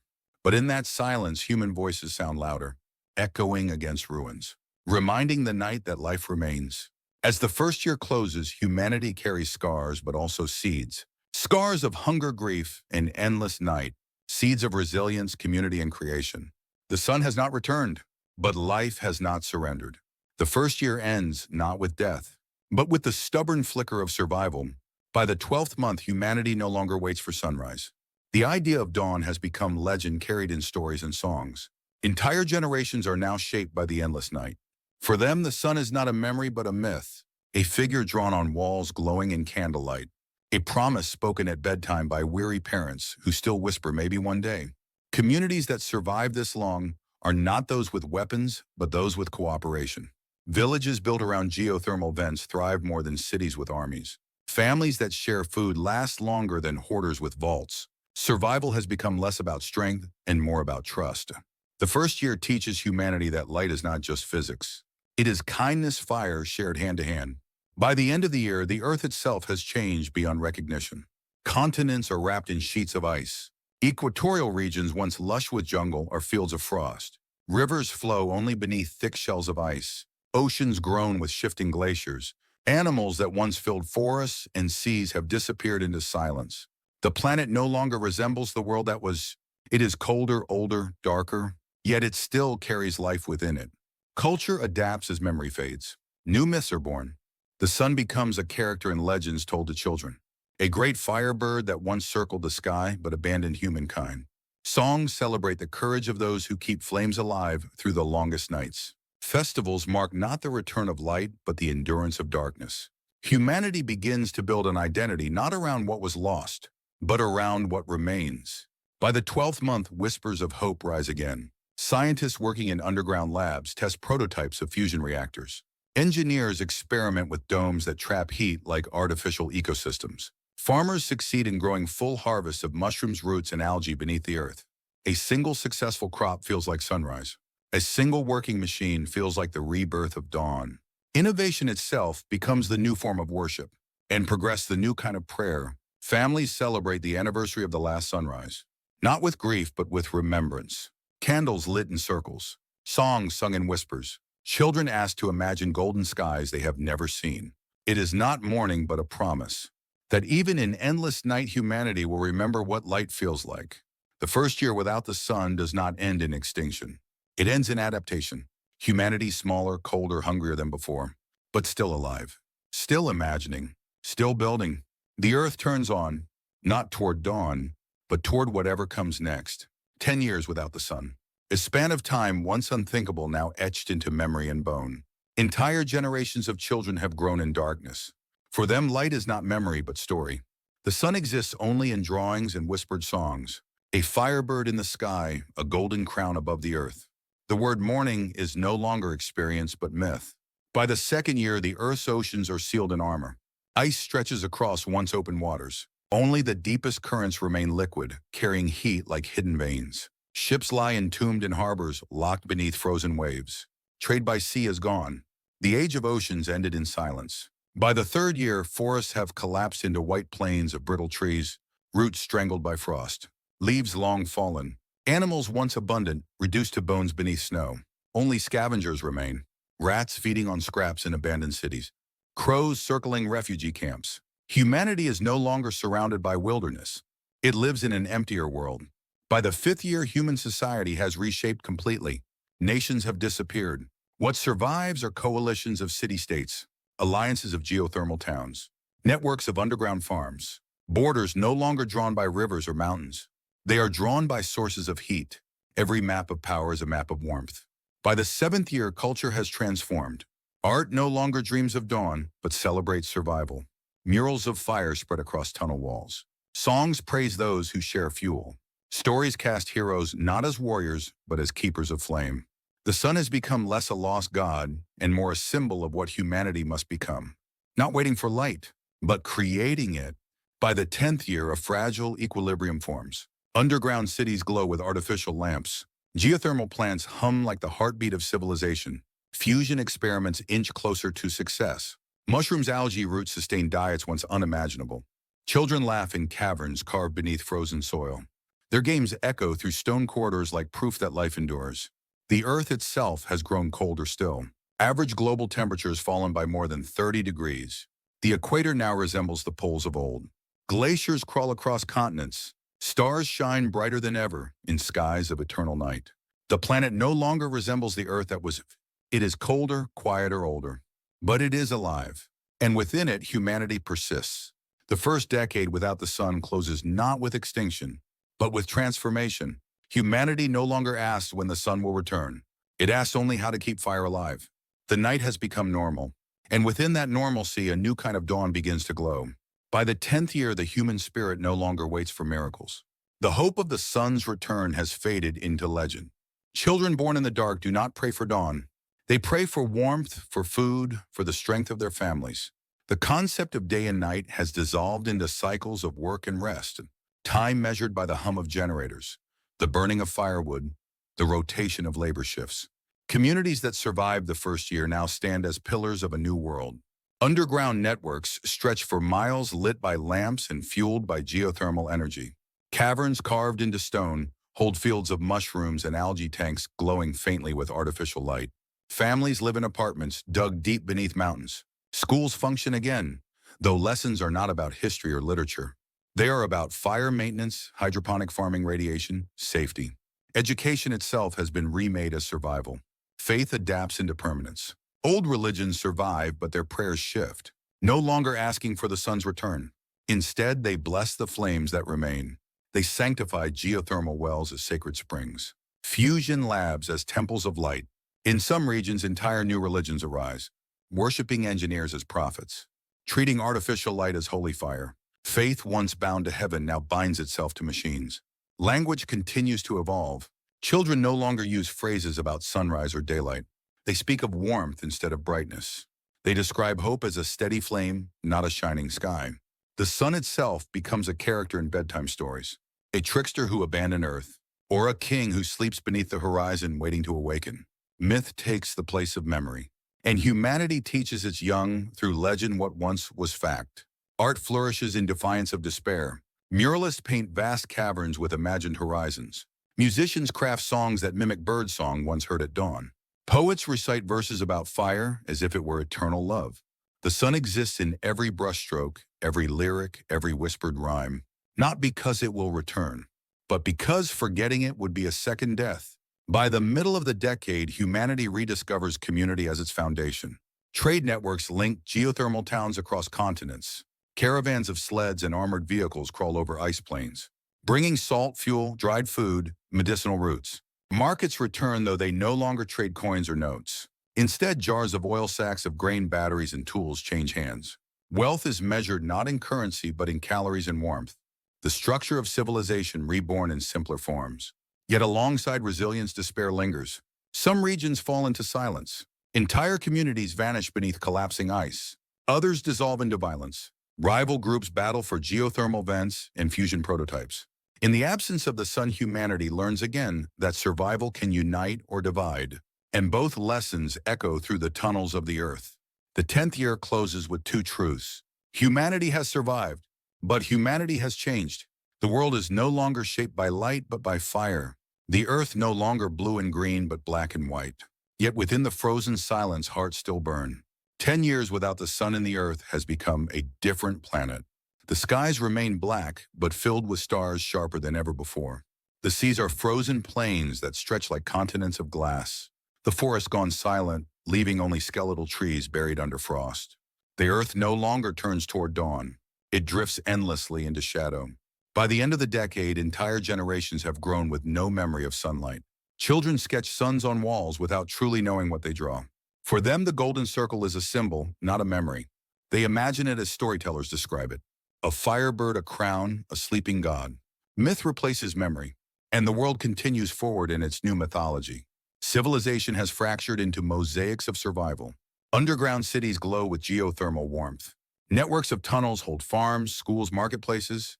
Elsewhere, nomadic caravans move across frozen landscapes. Armored vehicles crawling through storms. Trading supplies between pockets of life. The age of nations has ended. The age of enclaves and tribes has begun. Faith persists, but is unrecognizable from its old form. The sun is worshipped not as a present god, but as a lost one. Candles and lamps replace altars. Engineers who keep fusion machines alive are treated as prophets. Communities pray not for the return of dawn, but for the endurance of fire. Spirituality has shifted from skyward devotion to the sanctity of survival. By the 10th year, culture reshapes into a language of fire. Art no longer depicts landscapes but interiors, murals of glowing hearths, songs praising the small flame in the dark. Festivals celebrate anniversaries of survival. Children dance not at sunrise but at the lighting of communal fires. The absence of the sun has created a new kind of beauty, a beauty of resilience carved out of silence. Science continues as a stubborn flame against despair. Fusion reactors glow in guarded tunnels. Not yet stable, not yet sufficient, but promising. Domes of glass and steel attempt to trap heat. Underground ecosystems expand with mushrooms, algae, and lab-grown meat. Humanity has not only endured, it has begun to invent its own suns. Small, fragile, but growing brighter. And yet the decade ends with unease. The Earth continues to cool. Average temperatures plunge below survivable levels on the surface. Radiation from space grows stronger without the sun's shield. Communities wonder if even their adaptations can last. The night feels endless, and the stars, though beautiful, remind humanity of how small it is. 10 years without the sun does not end with victory or defeat. It ends with continuation. The Earth frozen, the skies eternal, but life still breathing, still imagining, still creating. The night is permanent, but within that night humanity becomes its own dawn. 100 years without the sun. Entire lifetimes lived and lost in shadow. Generations born never knowing dawn.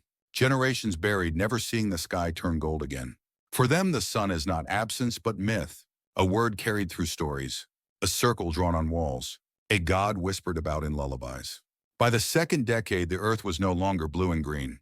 Its oceans locked beneath armor of ice, its forests reduced to frozen skeletons, its deserts blanketed in snow. From orbit the planet looked like a marble of shadow, white scars of glaciers circling its surface, a world remade into silence. By the third decade humanity had fully abandoned the surface. Cities that once towered into the sky collapsed into ruins buried under frost. Subways became sanctuaries. Mines became towns. Tunnels stretched for miles beneath mountains. Life moved downward, seeking the warmth of the Earth's core. The surface belonged only to storms and silence. By the fifth decade, survival had become civilization again. Underground republics governed by councils. Geothermal empires ruled by engineers. Fusion enclaves glowing with artificial suns. Trade routes cut through stone, not across seas. Caravans of machines crawled through tunnels carrying food, fuel, medicine. Human society rebuilt itself not above ground, but beneath it. By the seventh decade, language had reshaped entirely. Children no longer asked for sunrise. They asked for firelight. To curse someone was to wish their flame extinguished. To bless someone was to wish their warmth never fade. The sun became a figure of myth, sometimes a betrayer who abandoned Earth, sometimes a parent who left children to grow strong without it. Myth replaced memory, and memory itself became legend. By the ninth decade, humanity no longer measured time in days or years. It measured it in cycles of harvest and maintenance, seasons replaced by schedules of fuel distribution, calendars replaced by carvings on stone walls. The orbit of the Earth around nothing became irrelevant. Humanity lived not by the sky, but by the ground beneath. And yet by the close of the first century, a fragile balance held. Underground farms of mushrooms and algae fed millions. Fusion prototypes glowed more stable than ever before. Domes of light grew across caverns, giving children artificial skies. The Earth was colder, quieter, emptier than ever. But life remained. Humanity smaller, thinner, harder, but still alive. The first century without the sun ends, not with extinction, but with endurance. The Earth no longer turns toward dawn, but its people have become their own fire, and their own light, their own fragile sun in the endless night. By the second generation born underground, the memory of sunlight is no longer personal. It is inherited like a legend.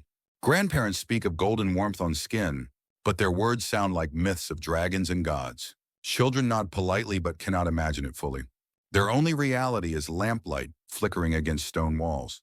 The sun has become story, not experience. Culture reshapes around this absence. Art no longer imitates nature. Instead, it creates it. Painters design skies no eye has seen. Musicians compose symphonies of imagined dawn. Poets write verses about warmth they have never felt. In every creative act, humanity tries to summon light through memory. Art becomes the new sunrise, a ritual that reminds the community of what was lost and what must never be forgotten. Faith adapts into something both old and new. The sun is worshipped as a sleeping deity. Some cults say humanity was abandoned for sin. Others say the sun sacrificed itself to give Earth a final gift of time. Still others reject the sun altogether, turning instead to worship of fire and machine. Fusion reactors treated as temples. Geothermal vents honored as sacred altars. Faith has split, but it has not died. It burns as fiercely as any furnace. Philosophy evolves into survival thought. Questions of ethics revolve around rationing fuel. Who receives warmth when supplies run low? Who deserves food when harvests fail? Ancient debates of justice and morality return in sharper forms. To steal fire is not just crime, it is betrayal of community. To share fire is not just kindness, it is salvation. The vocabulary of philosophy has collapsed into the vocabulary of survival. Language continues its slow transformation. Words like sunrise and sunset fall into disuse. Children ask what they mean. Parents describe them but cannot explain in ways that make sense anymore. Instead, new terms emerge. Heat fall to mark when fires die down. Spark rise to mark when they are lit again. Humanity rewrites its metaphors to fit a world of endless night. By the sixth decade, storytelling itself becomes humanity's anchor. Without the rhythm of seasons and sky, narratives hold communities together. Families recite epics of ancestors who survived the first days of dark. Villages invent mythologies of their founders. Some stories grow so elaborate they become scripture. Generations pass them down like torches.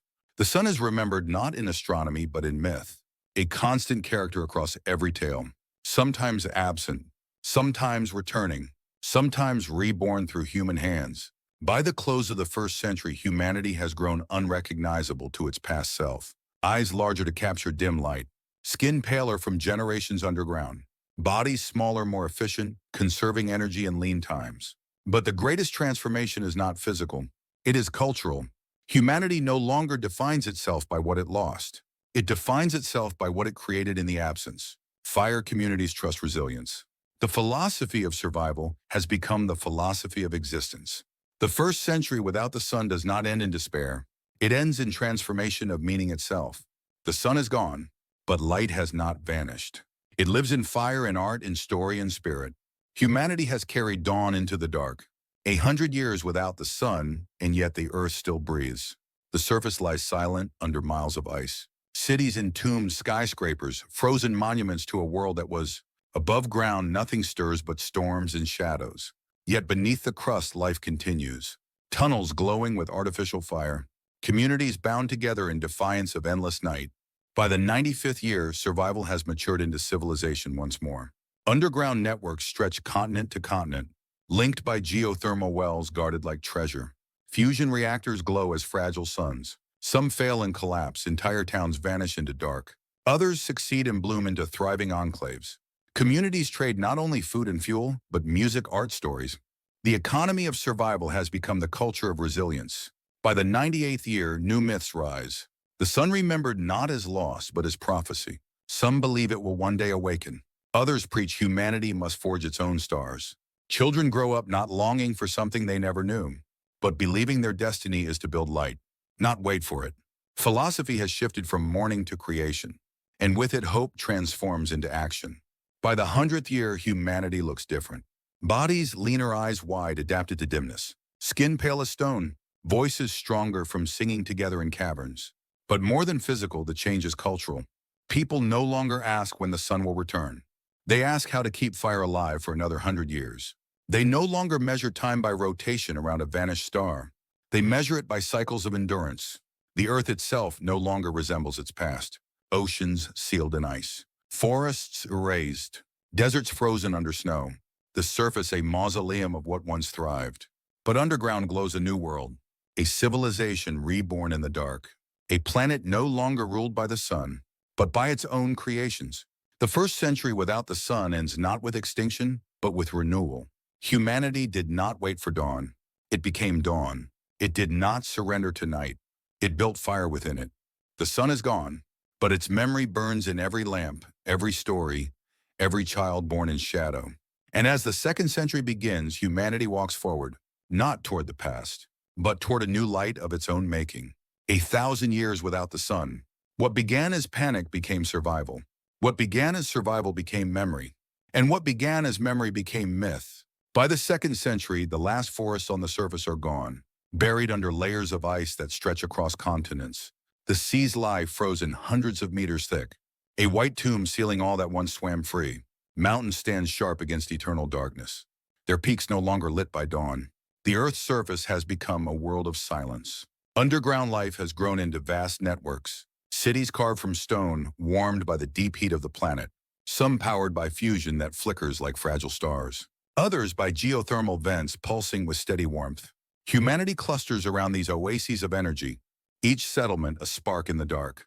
Together they form a constellation hidden beneath the crust. Generations pass and language shifts. The word for sun fades into legend.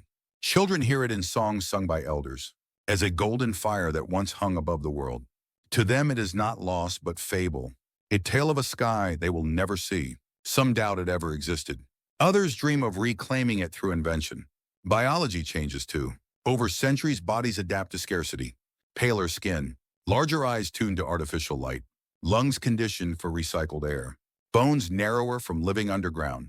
Yet humanity persists, not diminished but transformed. Evolution itself bends to the rhythm of survival. Religion takes new shapes. Some worship the deep fires that warm the caverns. Others worship fusion cores, calling them the new stars. Some sects pray for a return of the vanished sun, but most look forward, not back. The sacred texts now speak of humanity as the torchbearer, chosen to ignite its own cosmos. Faith has become not waiting, but building. Science marches on. Underground observatories use neutrinos and gravity waves to study the universe beyond the ice ceiling. They chart galaxies, watch black holes collide, trace echoes of a cosmos still alive beyond their prison. Though the sun is gone, the stars remain, their light still reaching Earth across cosmic distances. The people of the dark continue to study the light of others. By the 10th century, surface expeditions are rare. Teams venture upward in armored machines, drilling through miles of ice, searching for relics of the world before. They uncover frozen cities, cars preserved like fossils, skeletons of whales locked in mid-swim. Each discovery a museum of what once was. Each artifact a reminder that Earth above is dead. Yet underground humanity thrives in strange beauty. Caverns glow with bioluminescent farms. Rivers of molten stone run through tunnels like glowing veins. Entire metropolises hum with geothermal energy. Art flourishes in the dark. Murals painted on cavern walls. Music echoing through stone halls. Poetry written in memory of stars no one alive has ever seen. The first millennium without the sun closes with resilience. The Earth is unrecognizable, but humanity endures. Its world is smaller yet more united. Its myths are different yet no less powerful. The sun is gone, but fire remains, not above in the sky, but within the hands of those who refuse to surrender tonight. By the 3rd century, the underground networks grow restless. Resources, though carefully guarded, are not endless. Communities argue over geothermal wells. Fusion cores fail without spare parts. Conflicts rise not over land or borders, but over heat itself. In the darkness, warmth is wealth. Armies march not under sunlight, but under torchlight. Battles fought in tunnels echo like thunder through stone. By the 4th century, diplomacy begins anew. Councils form alliances across continents. Caravans of miners and engineers travel from one city to another. Tunnels carve deeper to connect settlements. Trade flows in geothermal credits, metals, crops of fungi and algae. In the absence of nations emerge clusters of cavern states. Their power measured not in sunlight, but in fire. It is a new geopolitics written underground. By the 5th century, memory itself fractures. Some cultures preserve the sun in archives. Ancient books illuminated by lamplight. Others ban its mention, claiming it a false god. In some places, the sun is a ghost. In others, a blasphemy. In still others, a promise. Generations divide not by language or lineage, but by belief in a star no one alive has seen. Technologies advance in strange directions. Farming turns to vertical caverns stacked in endless layers. Water recycled through mineral filters drips from ceiling to soil. Artificial photosynthesis harnessed by engineered panels. Factories powered by heat differentials. Machines designed to thrive in confined stone chambers. Innovation no longer aims at the sky, but at the earth beneath. It is progress inverted. A civilization turned inward, but no less inventive. By the 6th century, exploration returns. Not to the surface still sealed in ice, but downward. Deep drilling reaches magma chambers. Entire cities float above subterranean seas of molten rock. Others discover caverns vast enough to hold ecosystems. Forests of fungi towering like trees. Insects adapted to glow. Fish pale and sightless. Humanity expands not across continents, but into layers of Earth itself. Religion changes again. In some settlements, priests claim humanity has become the new sun. They light fusion cores with rituals, chanting as reactors hum, calling themselves stewards of creation. Others fall into nihilism, worshiping the endless dark, claiming light was always an illusion. Between these extremes, most people live pragmatically, not praying for a star, but tending the fragile sparks they already hold. By the 7th century, culture matures. Artists paint with minerals ground from stone. Musicians craft instruments from hollow stalactites, their songs echoing for miles. Poets write of stars they have never seen, composing verses from second-hand descriptions left in ancient texts. Yet the art is not nostalgia. It is transformation. Beauty has adapted. Creativity survives even when sunlight does not. Science too advances. Astronomers still chart the heavens using neutrino detectors and radio telescopes buried deep. They map galaxies drifting billions of light years away. They record supernova echoes. They watch the silent ballet of pulsars. From the deep earth, humanity continues to gaze outward. Knowledge flows despite absence of dawn. The sun is gone, but the universe remains. And people still hunger to understand it. By the 8th century, power centralizes. A few great cavern cities dominate trade. They hoard energy, technology, and knowledge. Smaller settlements become vassals, offering tribute of minerals and food. Hierarchies emerge where once survival was shared. Inequality grows even in the dark. The dream of unity fractured by ambition. Yet rebellion stirs. Whispers of equality echo in tunnels where the oppressed gather. By the 9th century, philosophy deepens. Thinkers argue that humanity is no longer of Earth, that without the sun, the planet itself has died, that people now exist as a species divorced from nature. Others counter that Earth is still alive. Its heat, its stone, its rivers still cradle life. Debates rage in underground academies lit by lamps. What is humanity without a sky? What is identity without a star? By the 10th century, these arguments fade into acceptance. Life without the sun is no longer temporary. It is simply life. Generations raised in darkness see no tragedy in it. They do not compare themselves to ancestors who walked in light. They see themselves as originals, not survivors. For them, Earth is not a world lost. It is the only world that is. And so the first millennium moves forward, each century different, each one remaking humanity in new forms. The sun does not return. The surface remains silent under ice. But beneath it, people live, grow, create, destroy, rebuild. 1,000 years of adaptation carved not in light, but in shadow. By the 900th year, humanity has forgotten what shadows meant under sunlight. Children laugh in caverns without knowing the difference between night and day. They do not ask what was lost. They ask only how to make tomorrow brighter with the light they create.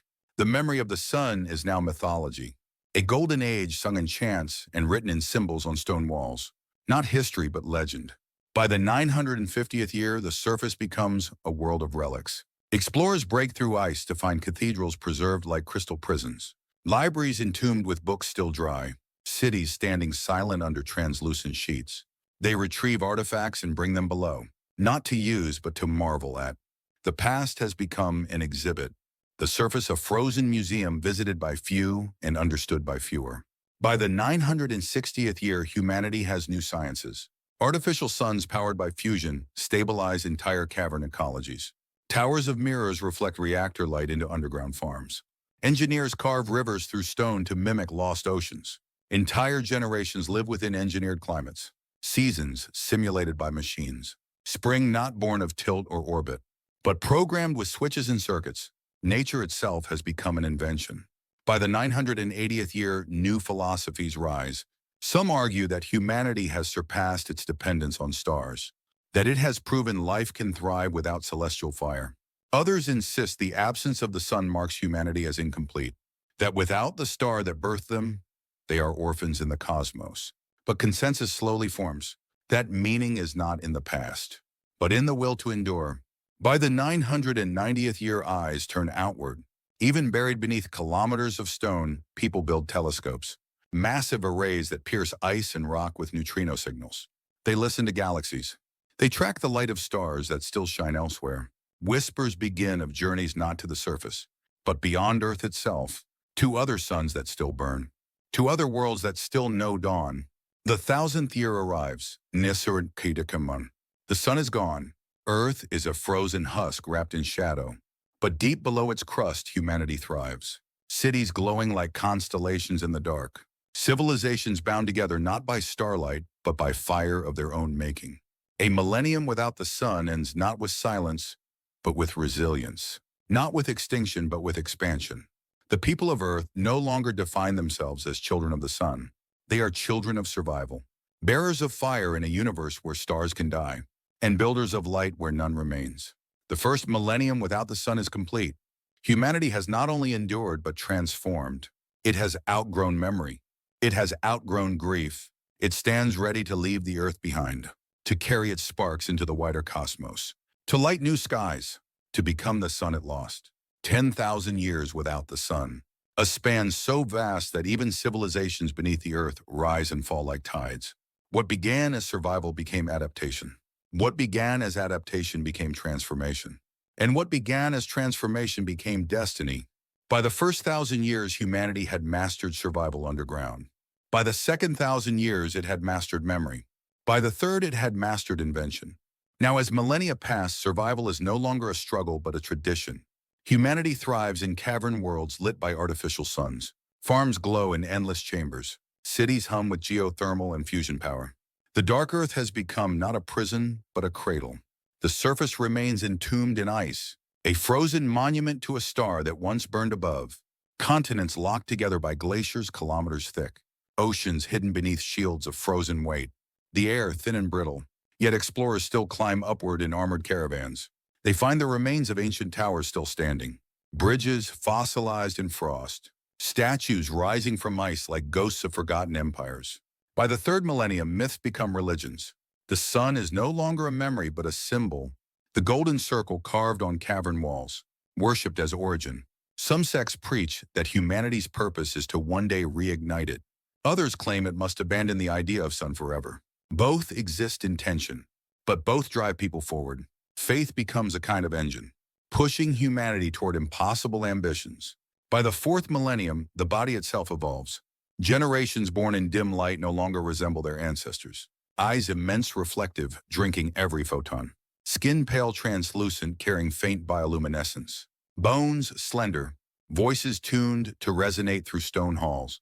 The people of Earth become creatures of darkness, not diminished but refined by it. Survival has carved beauty of a new kind.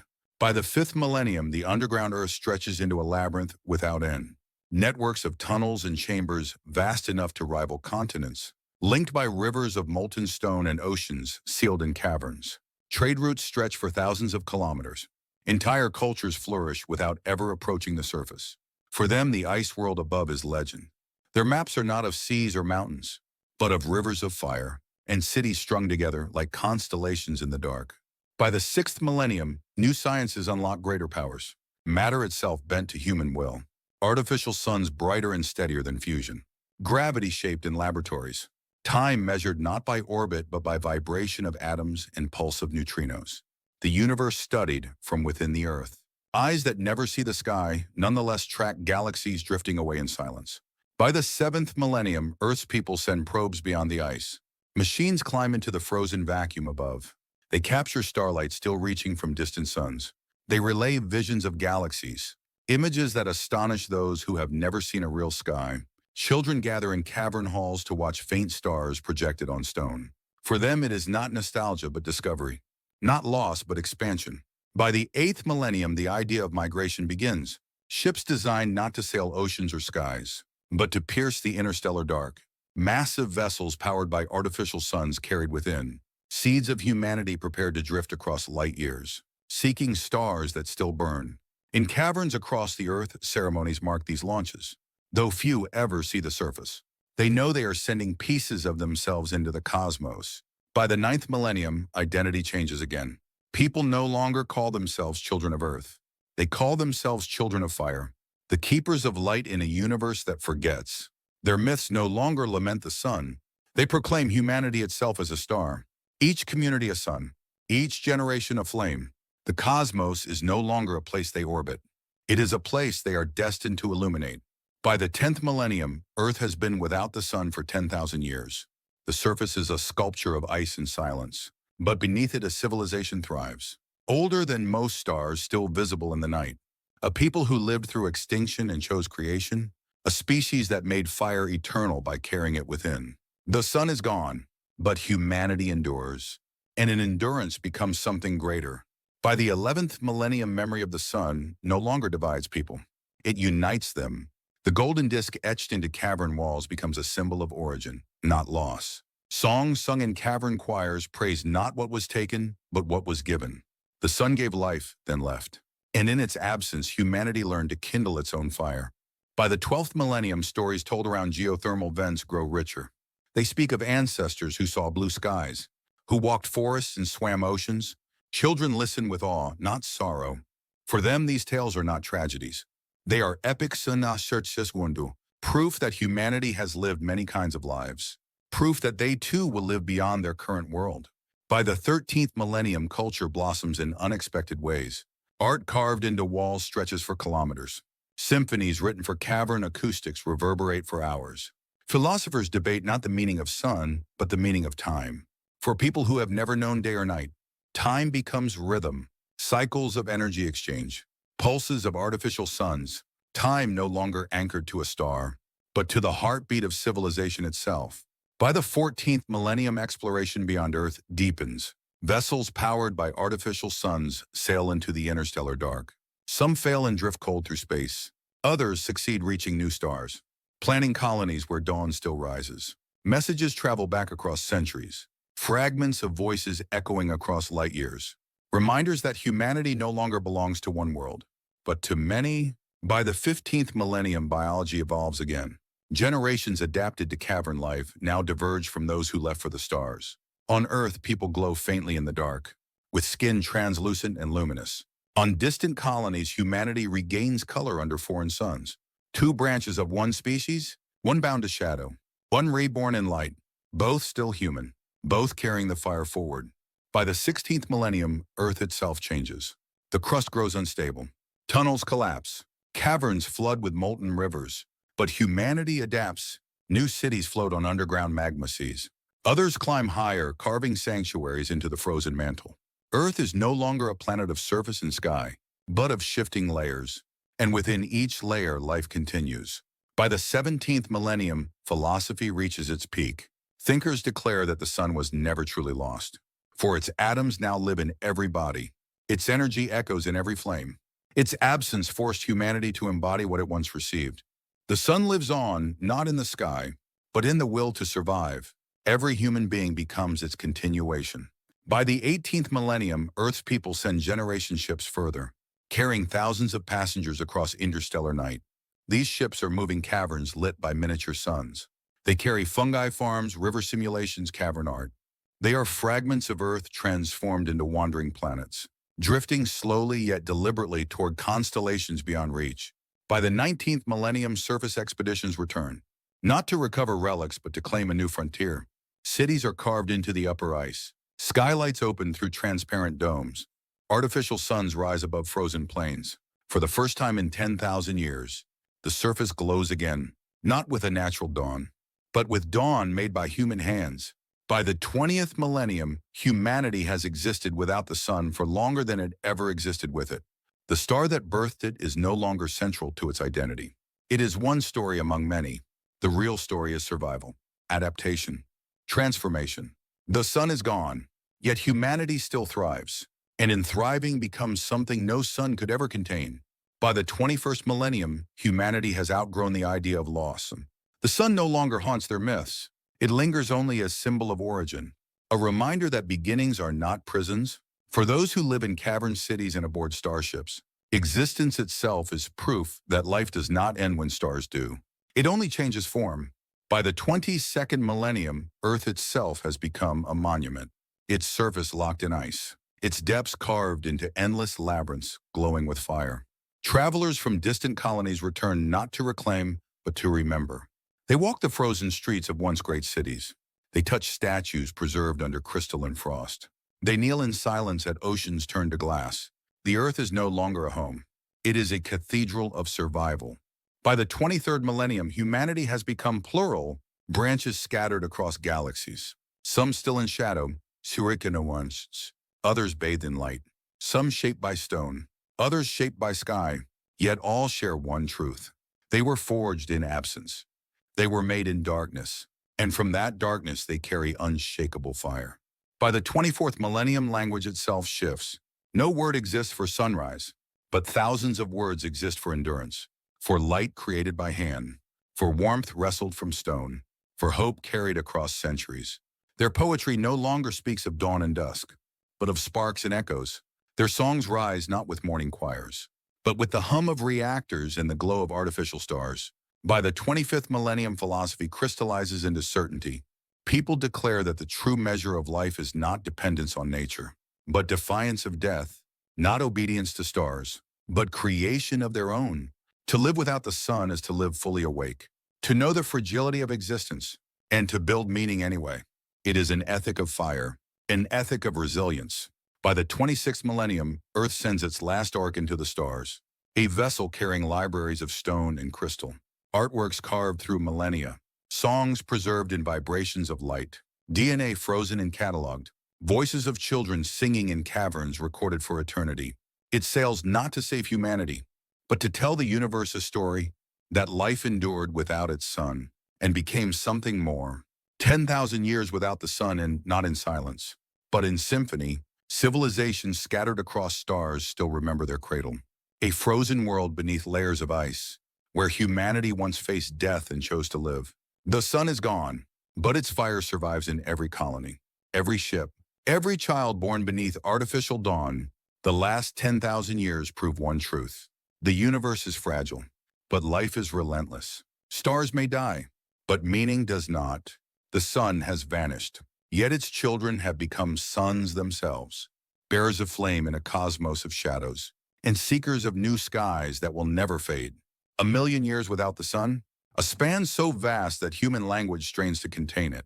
Civilizations rise and fall countless times, generations forgotten and reborn in endless succession, the earth itself shifting and breaking beneath the weight of time. By the first 100,000 years, cavern cities have evolved into living organisms. Their walls pulse with bioluminescent fungi. Their ceilings drip with rivers guided by machines. Artificial suns burn steadily. Some passed from generation to generation as sacred flame. Others dismantled and rebuilt into greater forms. The underground world becomes not merely habitat, but symbiosis, humanity fused with stone and heat. By the 200,000th year, the surface begins to move again. Ice shifts, mountains crack, continents drift slowly as they always have. But without the sun's warmth, the oceans remain frozen in silence. The planet becomes a sculpture of shifting glaciers, yet still explorers climb upward. Not to reclaim, but to witness, they carve temples into the ice itself, monuments to endurance etched into crystal walls. By the 300,000th year, the body of humanity is no longer familiar.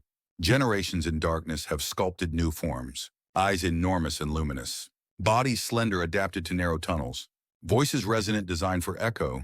Flesh carries embedded symbiotes, engineered bacteria glowing faintly to provide warmth. Humanity has become not a single species, but a constellation of variations, each adapted to its environment, each still carrying memory of fire.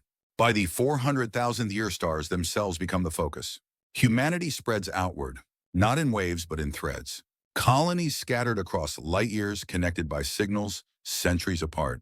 The idea of one people fades, but the idea of shared origin persists. Every colony speaks of the frozen earth, the world that lost its sun and still endured.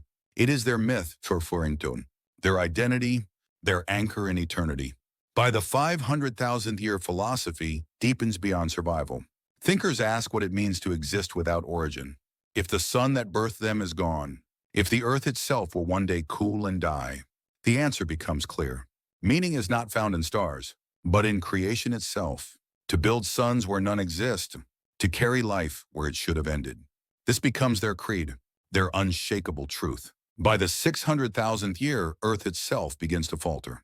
Its core cools, geothermal heat weakens, cavern cities collapse into darkness. But humanity has prepared. Cities migrate upward closer to the ice crust. Fusion cores replace natural warmth. Artificial suns multiply. The planet grows colder, but civilization glows hotter. A defiance carved against the silence of geology. By the 700,000th year, new species emerge beside humanity. Creatures bred in caverns, insects glowing like lanterns, plants engineered to drink energy from reactors instead of sunlight, animals sculpted from fragments of DNA, each one an invention, a testimony that life no longer needs the sun. Life has become its own creator, its own star. By the 800,000th year, ships greater than mountains drift between galaxies. Vessels carrying generations, each one a moving world. They sail not to escape, but to explore. to scatter seeds of fire across the void. Some are lost. Others found millennia later orbiting new suns. Each ship a chapter in a story that began with darkness. By the 900,000th year, Earth itself is nearly silent. Surface glaciers tower like continents. The mantle cooled to stone. Geothermal vents fading. Yet still beneath its crust some cities burn. Their reactors glowing. Their people singing. Their libraries whispering of stars still distant. Earth is no longer a living planet, but a shrine. And within that shrine, life clings fiercely. And so the first million years approach their end. The sun is a memory older than history, older than civilization itself, yet still alive in myth and story. The earth is a frozen monument, yet still alive in its depths. And humanity, scattered across galaxies, remains the bearer of fire. By the millionth year, humanity has become more idea than body. It exists not only in flesh, but in machines carved of crystal and metal, in code woven through artificial suns, in echoes carried by ships drifting through interstellar dark. Bodies change, languages vanish, worlds are lost. Yet the thread of fire remains unbroken, the will to survive still binding all branches together. By the 110,000th year, colonies around distant stars flourish. They orbit suns that still rise and fall. They build cities on plains where dawn glows in colors unseen by ancient eyes. Children born under alien skies hear stories of the earth. They do not mourn it, they honor it. A world of shadow that gave them resilience. A frozen cradle that taught them how to live without light. By the 150,000th year, Earth itself has become sacred ground. Pilgrims travel back not to settle, but to remember. They descend into ice caverns where the first survivors once gathered. They touch walls carved with ancient scripts. They sing songs that echo across millennia. The earth no longer sustains them. It inspires them. Every colony remembers it as proof that life endures even when stars die. By the 200,000th year, humans and their descendants diverge further. Some carry bodies of light engineered to thrive in space. Others merge with machines, becoming hybrids of memory and circuit. Others remain flesh and bone, glowing softly in cavern darkness. Differences vast, yet unity deeper. For all call themselves children of a lost sun, and all carry its fire within. By the 400,000th year, humanity begins to bend galaxies to its will. Vast structures harnessing the energy of stars. Artificial constellations built from engineered suns. Worlds sculpted into habitats. The absence of Earth's sun is no longer a wound. It is a lesson that even the death of a star cannot end the story of life. By the 600,000th year, myths evolve into cosmic truths. People speak of the sun not as a god, but as a seed. It sprouted life, then vanished. But what grew from it carried seeds of its own. Humanity becomes gardener of galaxies, sowing stars, cultivating worlds, spreading fire across the cold.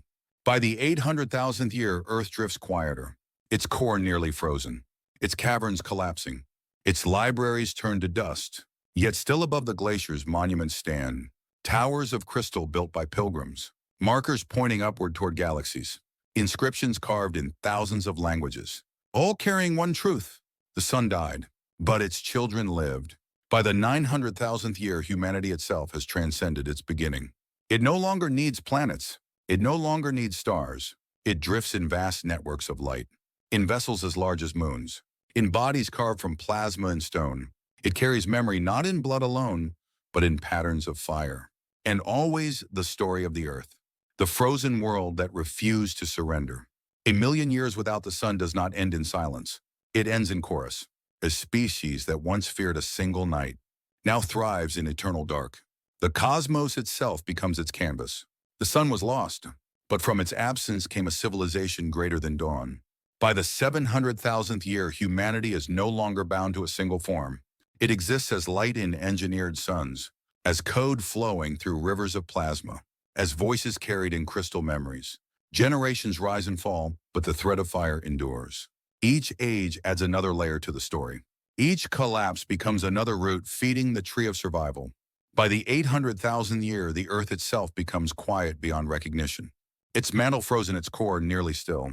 But still in its depths, remnants of civilization cling. Pockets of warmth kept alive by reactors. Tiny enclaves of people who chose to remain.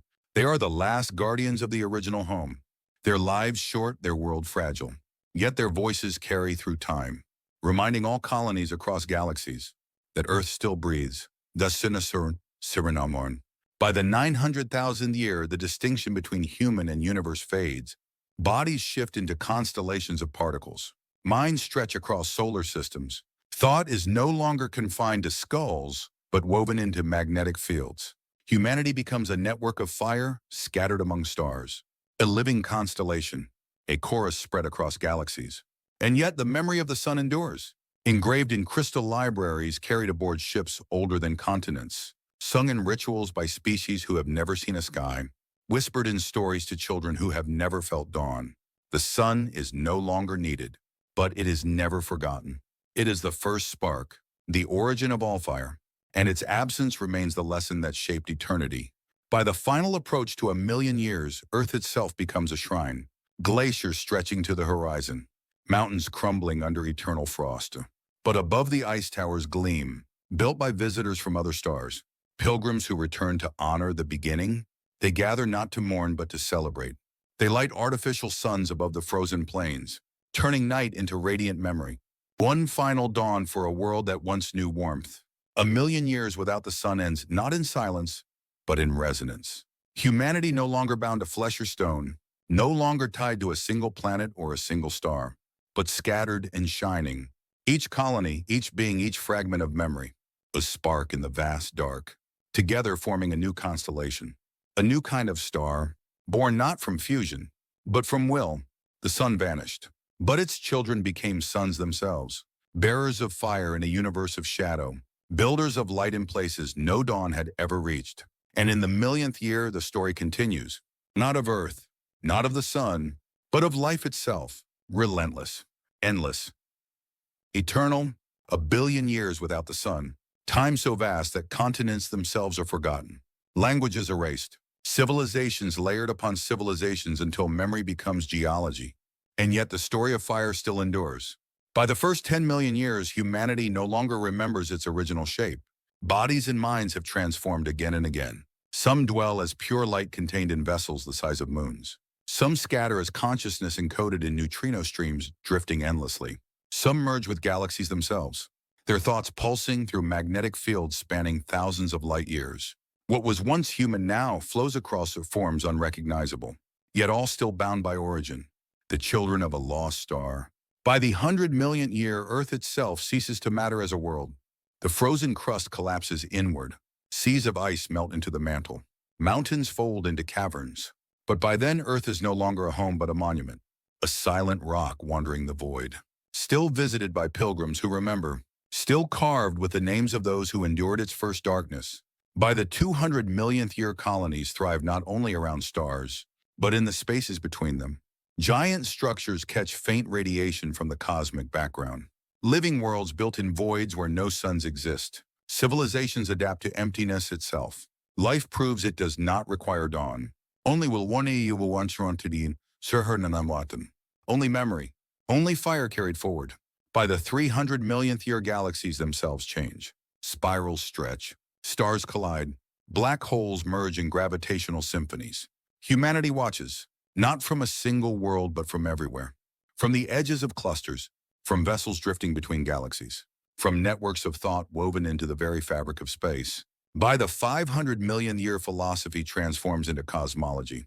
No longer do thinkers ask what it means to live without the sun. They ask what it means to live without time. For civilizations that persist longer than stars themselves, the question is no longer survival, but purpose. If even suns die, what does it mean to create light that endures longer than galaxies? By the 700,000,000th year, answers arrive.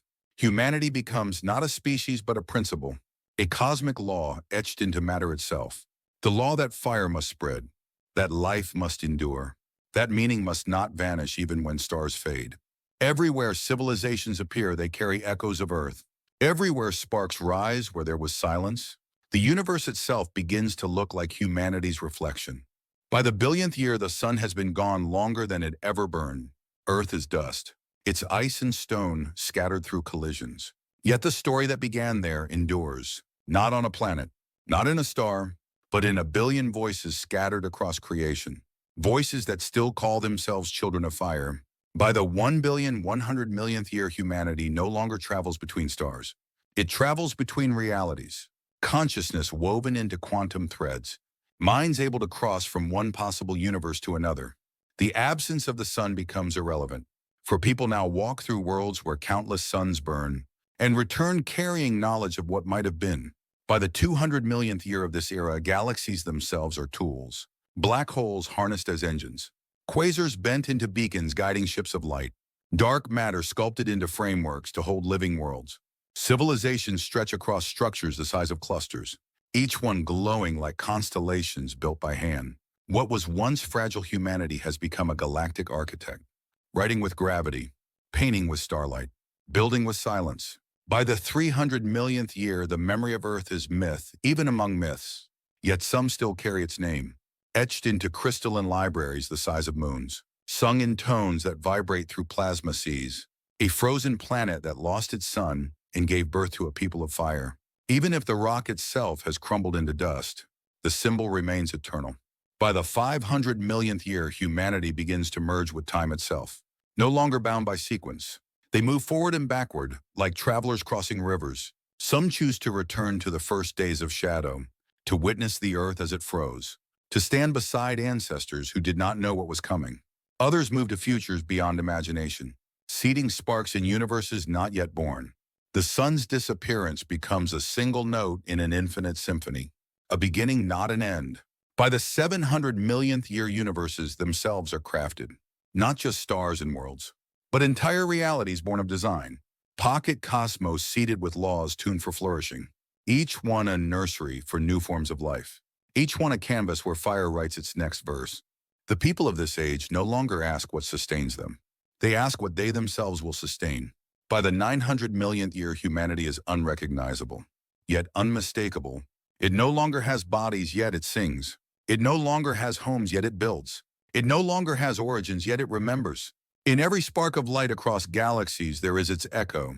In every star that rises, there is its signature. And in every silence that breaks into flame, there is its hand. A billion years without the sun is not darkness. It is expansion, a movement from fragility to universality, from survival to creation, from dependence to transcendence. The sun was lost, but in its absence, humanity became the fire that no darkness could extinguish. By the 1 billionth year, humanity is no longer a species. It is a pattern etched into the universe itself, a rhythm of fire flowing through galaxies, a constellation of thought woven into space and time. The sun is gone, but its children have become suns without number. By the 1,100 millionth year, the last remnants of Earth drift as dust, scattered by collisions, frozen into comets, absorbed by black holes. Yet pilgrims still speak its name, their voices carried in songs older than stars. For Earth is no longer a place. It is an origin, a spark that once defied darkness, and in doing so created eternity. By the 200 millionth year of this era, humanity shapes silence itself. It bends the vacuum into resonance, turns emptiness into energy, gives form to nothing. What once required stars now arises from void.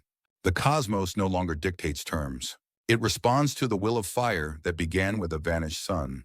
By the 500 millionth year, even galaxies fade. Stars burn out, clusters drift apart, black holes merge and evaporate. Yet humanity remains, woven into quantum fields, scattered across endless structures of thought. Their existence no longer fragile, no longer temporary, but as persistent as the laws of physics themselves. By the 700 millionth year, philosophy becomes creation, ideas spoken into being, worlds imagined and then built, civilizations sculpted from memory alone. The story of the sun retold is both warning and promise, warning that all light can die, promise that fire can always be made anew. By the 900 millionth year, the universe itself begins to cool. Background radiation falls toward silence. Entropy advances. Yet even here, sparks continue. Tiny pockets of fire seeded by humanity. Artificial suns burning in defiance. Nurseries of life cradled against inevitable night. The universe bends toward darkness, but never fully claims it, for fire endures. And so at the close of the billionth year, the story circles back. The sun that once gave life is gone. The earth that once held oceans is dust. But the people who were born of them still live. Not as bodies, not as nations, but as flame carried forever forward. They are the answer to absence, Dummersinnen, the response to silence, the proof that even when stars vanish, Life need not. A billion years without the sun ends not with darkness, but with radiance, not with silence, but with chorus. The sun is gone, but its children are everywhere, burning brighter than dawn, lasting longer than galaxies, turning the end of one star into the beginning of infinite fire. The universe grows old, stars fade, galaxies drift apart. The night once jeweled with constellations becomes sparse, every century emptier than the last, every horizon lonelier than the one before. By the first trillion years, all stars that could be born have burned. White dwarfs cool into black husks. Neutron stars fade into silence. Black holes dominate the sky. The cosmos becomes a graveyard of collapsed light. And yet within that graveyard, humanity still endures. Civilizations no longer cling to planets or suns. They dwell in artificial worlds spun from matter itself. They harvest the energy of black holes. They capture the faint radiation of dying stars. They squeeze life from what remains. Existence itself becomes an act of defiance, a refusal to surrender to entropy. In the shadow of eternity, myths evolve again. The sun remembered not as the first loss, but as the first warning. Children of Fire tell stories not of its death, but of the lesson it gave, that even as stars collapse into silence, life can rise louder than ever.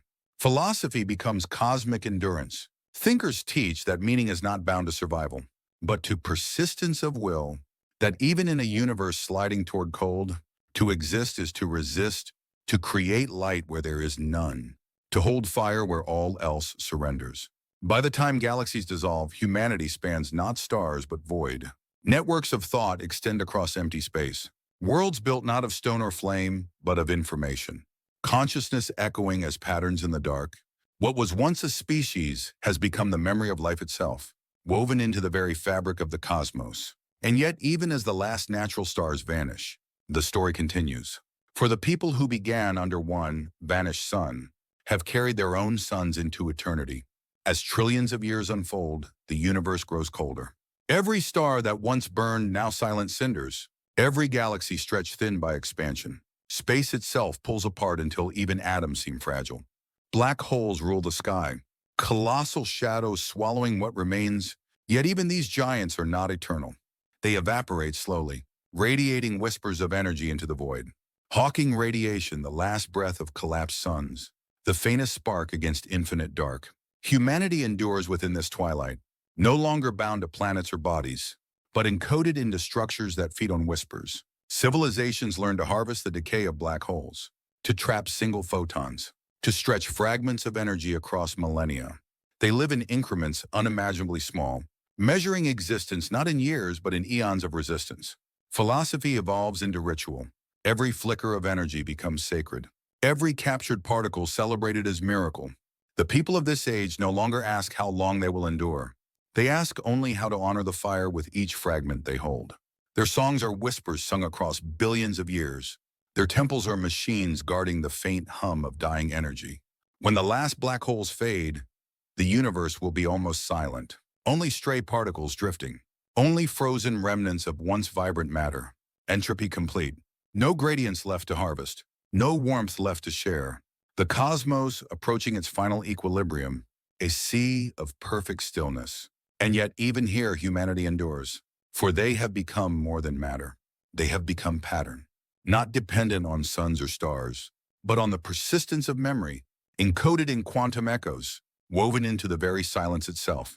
Even when energy fades, they remain as resonance, the echo of fire that once defied the dark. By now, the sun has been gone for incomprehensible spans of time, and yet its lesson is alive, that life is not granted. It is chosen. That meaning is not inherited. It is created, and that even when the universe itself dies, existence can still sing. The universe grows still. No stars, no galaxies, no black holes. Only silence stretched across infinite distance. Entropy complete. Energy spread so thin it cannot be used. A sea of uniform darkness without shape or spark. And yet within this silence echoes remain. Traces of civilizations that once carried fire. Patterns of thought encoded into quantum fluctuations. Resonances hidden in the very fabric of space. They are not bodies. Not machines, but the memory of life itself, woven so deeply that even death cannot erase them. Humanity endures not as flesh, not as stone, not even as flame, but as rhythm, as Sogreduana's song, as the persistent refusal of meaning to vanish. Their voices ripple through void, too faint for stars, but strong enough for eternity. Some call this the final dawn, not of light but of awareness, not of suns but of truth, that existence is not bound to stars, that even when the cosmos itself dies, the story continues. For every silence carries echo, and every echo is fire reborn. Perhaps in this endless night something new awakens. Perhaps the patterns left behind bloom into fresh creation. Perhaps the resonance of humanity becomes the seed of another universe. A spark rising where all else has fallen. A new Big Bang written by memory. A new cosmos born from the echo of a vanished sun. And if so, the story circles without end. The sun gone, earth dust, the universe silent, and yet from silence a song begins. From absence fire returns. From death life writes again. The death of the universe is not an ending. It is the transformation of meaning itself. The sun was lost, but its children endured, and in their endurance they became eternal. Not as stars, not as worlds, Summersum, Zosuminoninten, but as the promise that no darkness is absolute. It began with a question. What if the sun disappeared tomorrow? A thought experiment born of wonder and fear. For 8 minutes the earth did not know. For hours the sky turned to shadow. For days warmth slipped away. For centuries humanity learned to live in the dark. The earth froze, but life endured. Underground fires became suns. Fusion cores became dawn. Voices sang in caverns while glaciers ruled the surface. Generations adapted. Bodies changed. Cultures transformed. And still the fire remained. Thousands of years passed. 10,000, a million, a billion. And through each age, humanity became something more. No longer tied to flesh. No longer bound to stars. They became creators of light. Bearers of flame across galaxies, architects of worlds where no dawn had ever been. When the universe itself grew old, when stars died, when black holes faded, when entropy stretched silence across infinity, still the echo of life endured. Not in bodies, not in planets, but in patterns woven into the void. Memory turned into resonance. Resonance turned into promise. And so the story ends not with darkness, but with fire carried forward. The sun was lost, yet it became eternal through its children. Children who refused to surrender, children who built new dawns where none remained, children who became suns themselves. If tomorrow morning the sun were to vanish, know this, humanity would not end in silence. It would rise in fire. It would sing in the dark. It would carry light across eternity. Because we are not only children of earth, we are children of fire. And fire never dies.